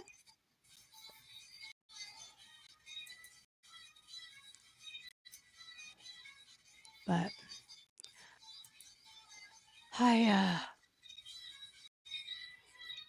this case is interesting. Are you going to be going live again? I might. I think you should. I might. I always enjoy. Let me see. I'm going to grab your. Well, I know that your channel is on my. You're on my homepage on the Well, it featured. wants to know if you have rice cakes. Oh, yes, I do. You stocked on the rice cakes. Yep. Of course I do. I think I've only run out twice. I don't like rice cakes. You At know, I all. didn't for the longest time, and then I got a have a good day, Bella. Good night. Thanks for stopping in. I didn't like rice cakes for the longest time, and then I don't remember. I think I picked up a package for some odd reason. I think I was just at the grocery store hungry one day, and I picked up everything I saw. Which is a bad idea. Don't ever do that. Are these just the little ones? Are these Um, the little ones that look like little chip circles? Or no? no, I get the Regular the size. Quaker apple cinnamon ones, and then I break them up because I don't like Mm. just biting into the whole disc. And I'll just grab a bowl. And actually, it's funny you say that because I will like put the zero gravity on my bed, and then I'll Mhm. turn on the TV, and then I'll sit there with my bowl of rice cakes. Might as well be a thing of bonbons for all I know, and just sit there and eat rice cakes. I think the biggest regret of my husband is probably getting a zero gravity bed because I've turned it into my own couch at this point. Seriously. I don't know what a zero gravity is. I'd have to Google it. It, Is that fancy? well, it's both sides have a remote. And so Okay. like the top and like I can raise either the top or raise the bottom, but when you put it on zero gravity, it will raise both basically and like take like all the pressure off your body basically. Oh, okay. I bet Yeah. that's comfortable. It's worked out well for me. It's like sitting up in a couch. I don't know. Yeah. I like it. So I just am like, okay, I'll go. We've got a big TV in the Takes bedroom. that I'm all off just, your spine. huh? Takes all that off your spine. Yeah. Yep.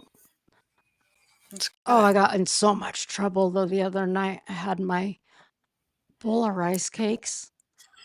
You told me. Oh yeah, I did tell you, and I fucking fell asleep.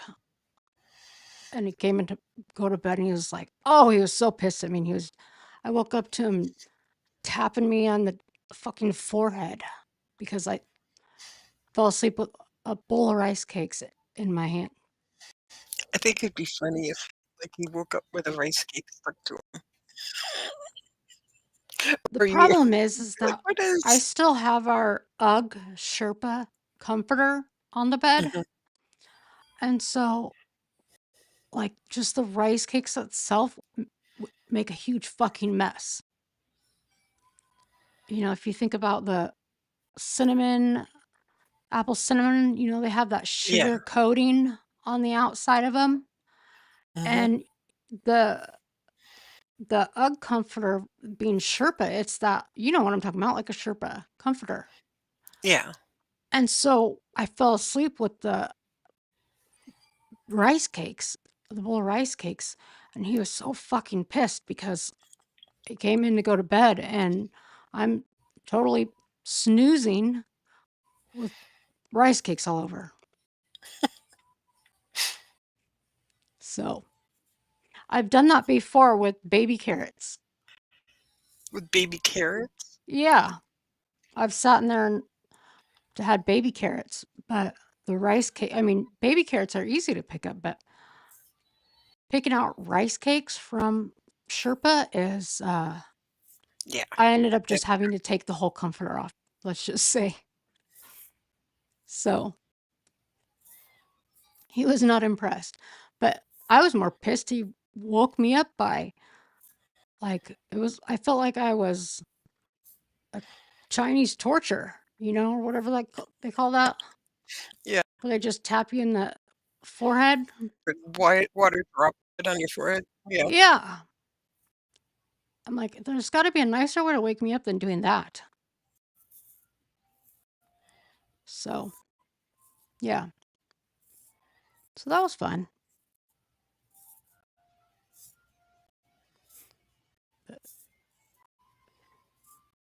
Fun times.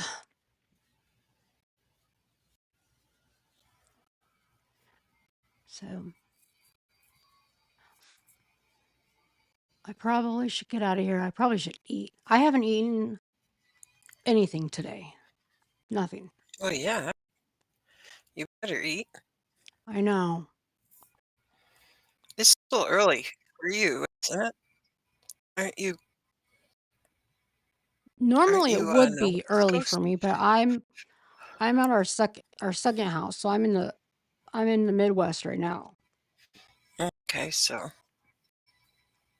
I it's go still back and earlier. forth. It's like Yeah. 11 No, here. well, no, it's 10 for us right now. Well, you should eat something. I know. You know, ever since my grandparents passed, my eating habits have been terrible, really bad. And I need to get control over eating better because I mean my eating habits have changed, my sleeping habits have changed. I mean, even my weight's changed. It like it affected me so badly. Well, I would at least eat something light tonight. Yeah. I mean, I don't know, do you have some soup? Thing is I just never want anything. No, that's not But good. yeah. But I'm trying. I've been working on it, you know. So, but now I need to get new clothes for summer because my damn weight's changed so much. Like with, I don't know if it was so much harder for me because I lost them both back to back, you know. But Mhm. I mean, it it impacted me so much that the stress and the not eating and not sleeping and like I got down to 103 pounds, which Well, you've probably shrunk your stomach by what? now. You've shrunk your stomach by now. Oh, I guarantee you Now you yeah. Yeah. so now I mean, you're not having those cravings I have a 24-inch or waist right easily. now. Well, go ahead and brag.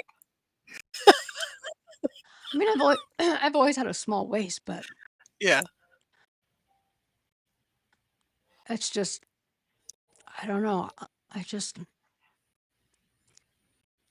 grief is It's grief is hard. tough. It is. It really is. And And I then, of don't think you course, ever get over things. It just changes the way you think about things, like you said. and because of my grandparents passing, is what gave me an entirely different outlook on YouTube and All the crap. Yeah. yes, all of it in the direction that I wanted to go. I didn't like who I was. I didn't like I didn't like the person that I was. And I knew that I myself needed to change. I needed to forgive myself for anything bad that I had done in the past. I needed to, change my own behaviors and um, be more understanding of how other people feel, you know? And if I have the ability to apologize to people that I've hurt, I'm open to that. I've gone and I've unblocked people. You know what I'm saying? Like, I know. you never know. You do not know how someone is feeling. You don't know, like, Yeah, you don't know what you what's have that, no idea what people are going through. And you don't know how your words or your attacks or anything like that affects someone. It, you never know. Like, if someone is going through a hard time in their personal life and you're attacking them online, how do you know that that's not going to be the insult that pushes them over the edge and don't makes makes them do something to themselves, you know? you don't. I know. That's why a lot of this, um, real life calling Mhm. on each other, doing all that crap, Yeah. trying to find out who you are and Mhm. trying to expose you and doing FOIAs or whatever and pulling all that crap out. I mean, what is the benefit in the long run? Nothing. Yeah. Nothing. And it hurts the person you did it to. Yeah. And like you said, you don't know what frame of mind you're in, and it could end up wrong. And um, I know that I've read that if people have felt threatened or somehow coerced or harassed, bullied, and they did commit the S, um, I've seen where family members have gone and taken those people. Well, there's been situations where someone has even been charged with um, involuntary manslaughter. Yes. Yeah. Yep. Yep. So I just, So you never know. And it and makes you wonder. it's really unfortunate that it, it took a loss or losses like my grandparents to Yeah. be like, what the fuck are you doing? You know? But I don't know. It did. And it's unfortunate that that's what it took. But here I am, you know?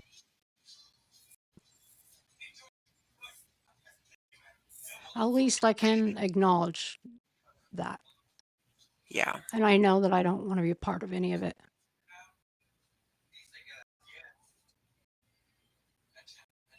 So exactly. You gotta move forward in the Mhm. Yeah, but there's a lot of them living in the past, and they what's won't that? let it go. Oh, There's a yeah, lot of people that are living in the past, and they won't let it go, that are on here, and they yeah, keep dragging it up and just stirring it, dredging it up in a different way, and, it's become gross. yeah. Well, Um, I mean, I know that People I've change. there's so many things that I've seen about me that are completely incorrect, but I just to the point I don't even correct it. Yeah, Just you're whatever. not gonna please everybody. That's the problem. Well, Mhm. it's not a problem, but you're not gonna please everybody, and you're never gonna change anybody's mind. I mean, like the different groups. I'm not gonna name them because this is your channel, and I'm not gonna bring that crap here. But there's different groups of people, and even though that you can offer them an olive branch and say, "Hey, you're welcome over here," blah blah blah.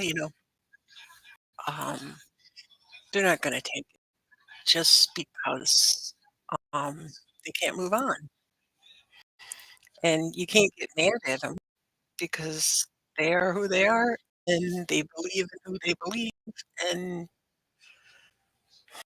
I don't know. That's up to them. They're they're where they wanna be, I guess.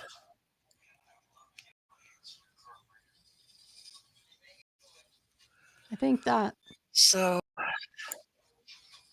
people accept um accept apologies and um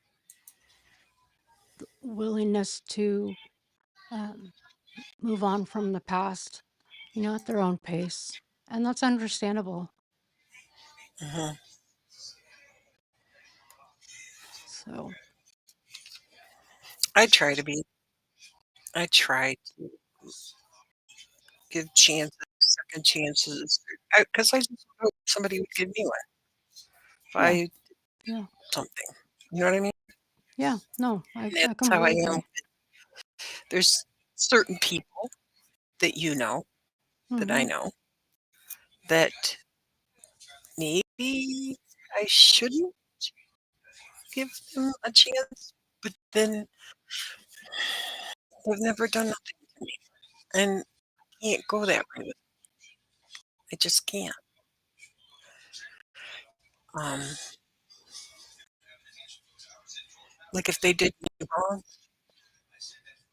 yeah, I don't know if I could, I don't know. I don't know what picture Yeah. to be honest. I just I can't continue to keep living in the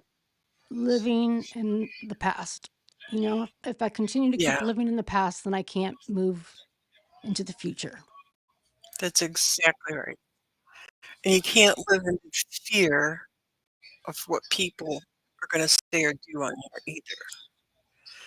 Um, I was stopped, uh, 4 years ago, and there's a lady that's on here online that still has my docs, Oh, and that's awful. there's a couple of people that know it, and, they're trying to get that person to give them more information, and the person that doxed me years back, I held a lot of resentment to them. I was devastated, I was hurt, I was crying, went through the whole spiel, and now I'm to the point, um, I forgive her. Over I'm not gonna hold a grudge on her. I'm not, Mhm. 'cause, I mean, That's past. I'm not gonna hold on to that. I don't know if she'll give that information onto other people or not. I was told she won't, but I don't know. And I've come to the point where I've even told my sister. I said, "There's people that I talk to online that are good. Most of them are good that I talk to. I feel that, Yeah. but that there's some on here that are really rotten." Mhm. And I told her that the stuff that goes on, that what they can do to you and what they've done to each other. And I told her to the point, there's nothing really that hasn't been said about me Yeah. or anything like that. And I just don't understand. Bolt says some people don't deserve a second chance. That's true. There's some people that don't. Some people are truly ugly in their soul, and that's never going to change, Y obviously. yeah. I'm not naming it And I think it or depends on the insinuating. person's situation and whatnot. But yeah, I mean, there are people that, I mean, that's just personal life, Sad that online, that's you know, the way it whatever. goes. Yeah. So, But, you know, if you've noticed, um, the people that have been doxxed, they turn into the doxers. It's almost like they're plotting revenge to make someone go else through that pain that they went through or something. I don't know. That's the way I look at it. I don't know. I've never noticed that before. Huh. I feel that it is because um, the ones that are truly doxxed, like dox, address, name, Mhm. you know, parents' pictures, whatever. I think they come to the point where, you know what? They screwed with me. I'm gonna screw with Maybe because I don't think they the remember fear how it of their information getting out is out now and, you know? yeah, and they're not worried about nothing anymore. Yeah. And I think they've forgotten how it felt when that happened to them the first time. Yeah. And actually, they're just they're just continuing the abuse of bullying. Okay, what's this? When you forgive people, you're forgiving for you, not them. You forgot for them, but you forgive for you. Okay, so you forget for them, but you can forgive for you. No, wait, I gotta read that again. Oh, that's too in depth. Wow, you are going deep. When you forgive people, you're forgiving for not them. So I'm forgiving someone for my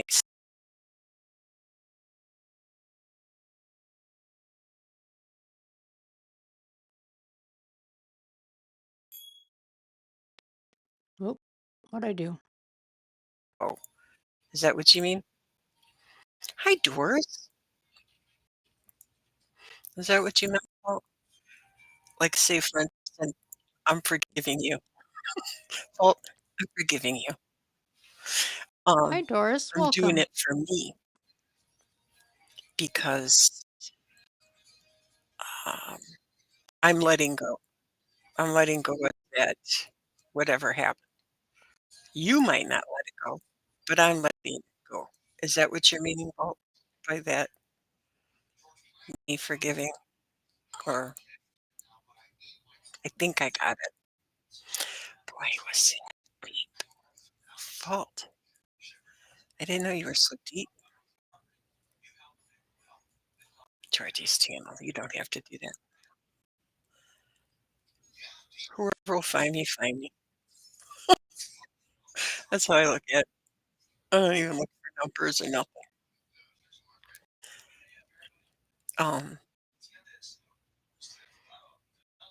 Doris, you're just coming in the end of it, unless you were in the bushes.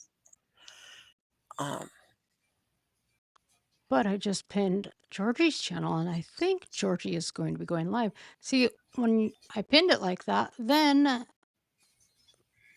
why say, oh, who's here? Yeah, I hear you. Of course, you come up when we're just getting off. Hello? Oh, No, you're not Cracker. Back on my side. hello. Oh, hold on. Oh, one sec. Whoa.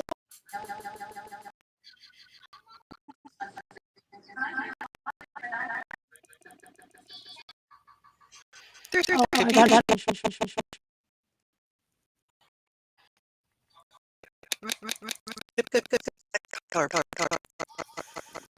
Hold on.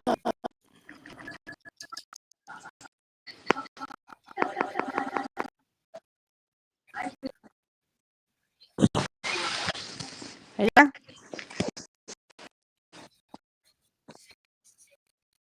I hear you. Hello? Okay, so what I was saying is, if you forgive somebody, you're not forgiving them to like give them the benefit and doing them the favor. You're doing the favor to yourself. Yeah, I got it now. That was deep, though.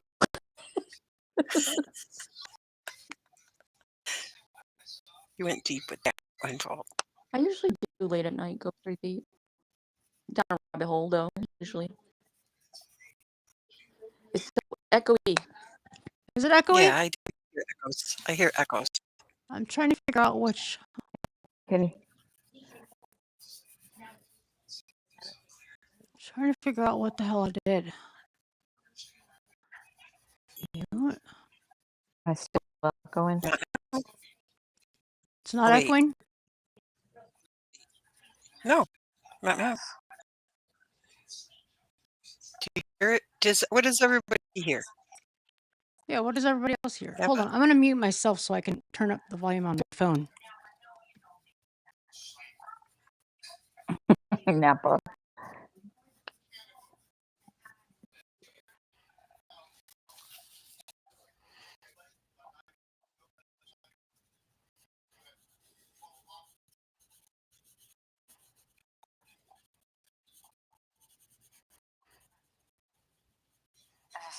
Why does it? Okay, I think this it's better. go off? Am I echoing? Why does this people off vault when, like, if I say forgive you, why does it piss people off? I don't know. It's like Jindy, I forgive you. Maybe because it sounds. I think it sounds to people that you're giving somebody a pass, and That really might you're be not. Yeah, they read into it wrong. Right. If I say I forgive you, Georgie, it doesn't mean like if we're fighting and I say I forgive you. Yeah. It doesn't mean like, oh, now we're best friends.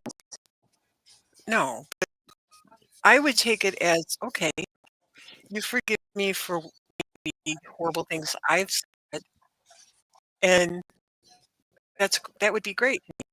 Some people find you saying I forgive you offensive.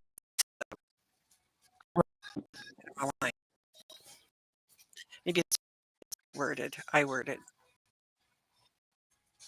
Then I have been a smart ass before and said, I forgive you. You know, like, Like your royalty or something. I forget. My biggest thing is like, so I have this. Sorry, I'm getting feedback. So I have a friend in real life. She'll be like, "Oh, I forgave that person. I forgave that." Like she was dating a guy and she forgave him for the bullshit things he did.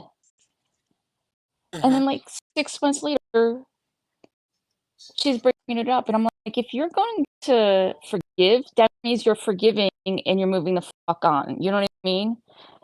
It doesn't mean you get to bring it all up again because then you truly haven't forgiven them. Does that make Exactly. sense? Exactly. I know what you're saying. Is it Be still cutting out? dredging it up constantly. Even though that you said you've let it go. I know a couple people like that. Right. I know a lot of people like that. Unfortunately. I Better can't to tell. be a smart ass than a dumb ass. I'm both.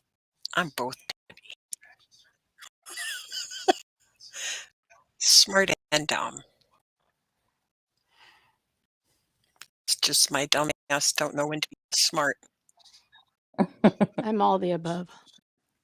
It's hard to move on for some people. Yeah. They hold grudges.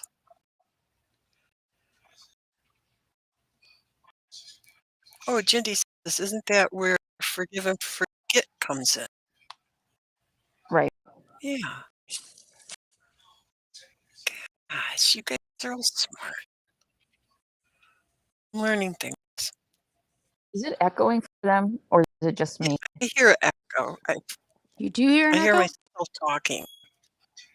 That's what I hear is myself talking back. Yeah. Oh, I just kinda, got a lag thing notification thing. Is it lagging for anybody else or is it choppy? I hear myself talking back, so I stop talking. So I'm sure I'll be slopping.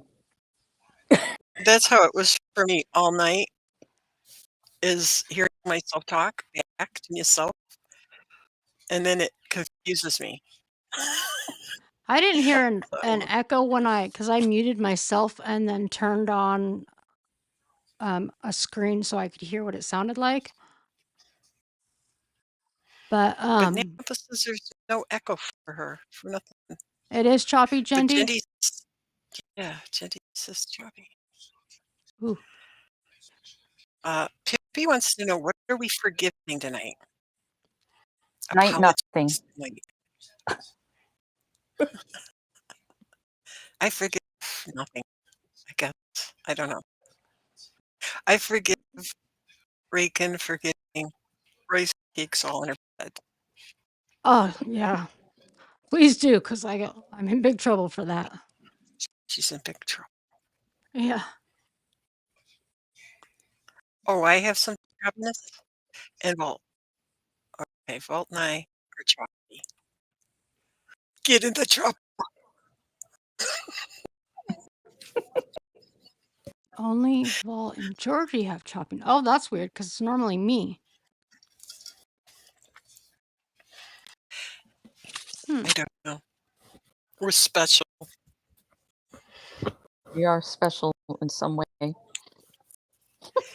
Exactly. Okay, I'm going to get off here. Yeah, I probably should And go eat. let's see if you two are choppy if I get off, because I'm running a program. Remember, Well, I'm running a an program too, avatar. ding dong.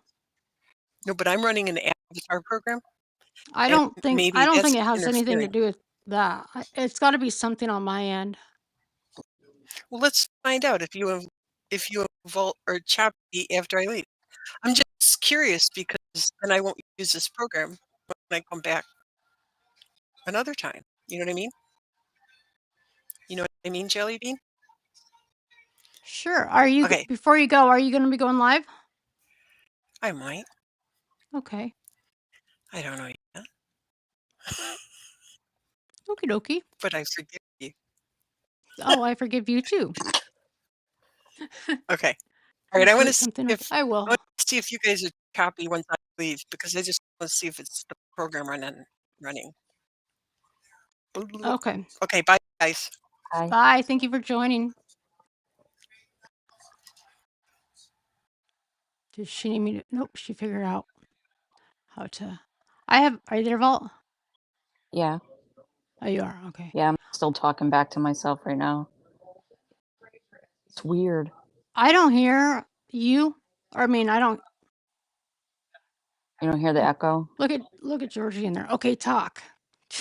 Bossy. We need to pencil you in, Georgie.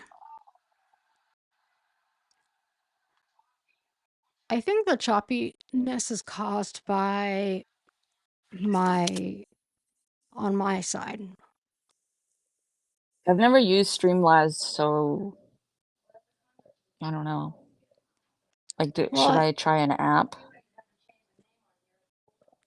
and have an eraser in what? And have an eraser in case. Much better for She's replying Vault. to Jendy. Okay, if it's much better for Vault, I think it has to do with the update that I had for my it's either for my Wavelink or my Stream Deck. Cuz those both changed today. Why would I hear an echo of myself though? Well, Which is because super annoying. I think it's because like it my audio goes through my so I've got Wavelink Stream Deck. Oh shit, what am I trying to think? Wavelink Stream Deck. My video, my capture card, and then I have my Streamlabs. All running when I stream, if that makes sense. That's a lot running. And then I have my Shure mic going as well. And that goes off of an app. Like there's an app on that too. So yeah, I have a lot going when I stream. So a couple I'm of those hearing myself talk back, so I keep stopping because it's like distracting. yeah, it's totally distracting. So I think it's on my end though.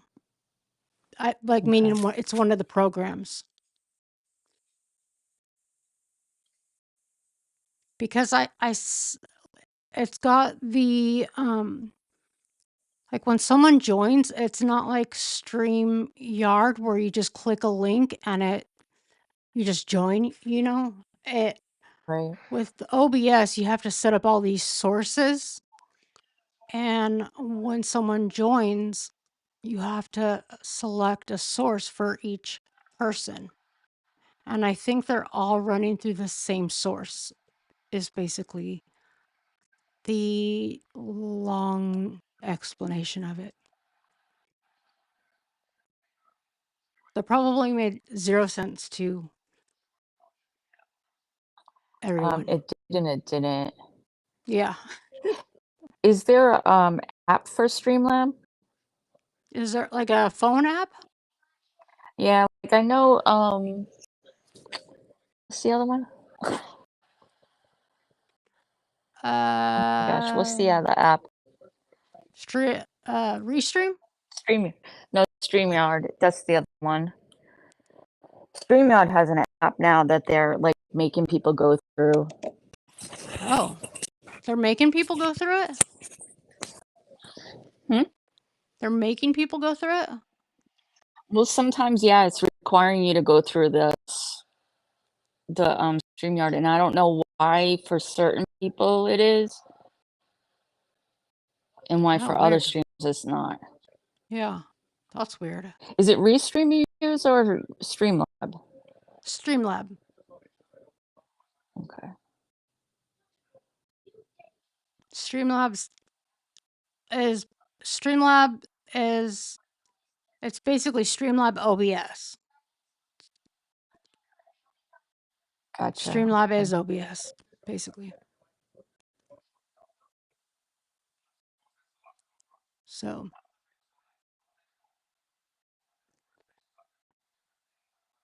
anyways, I should probably get off here though. Of course, you joined right at the end, but if it gets too That's late, all right. I'll never eat. Yeah, go eat, girl. I know it's not like I won't end up texting you in 10 minutes. With your bowl of rice cakes, because I know you're not Yeah. going to eat any real food. Nope, I'm going straight for the rice cakes. Shut up. All right. I'll talk to you in a couple minutes, I'm sure. All right, bye. All right, bye.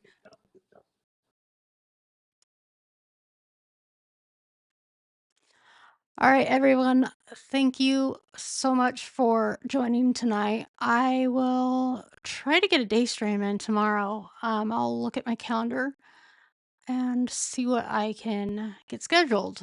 It'll probably be sometime in the morning that I'll look and see what I can do and then get it scheduled. I thank everyone for joining this evening.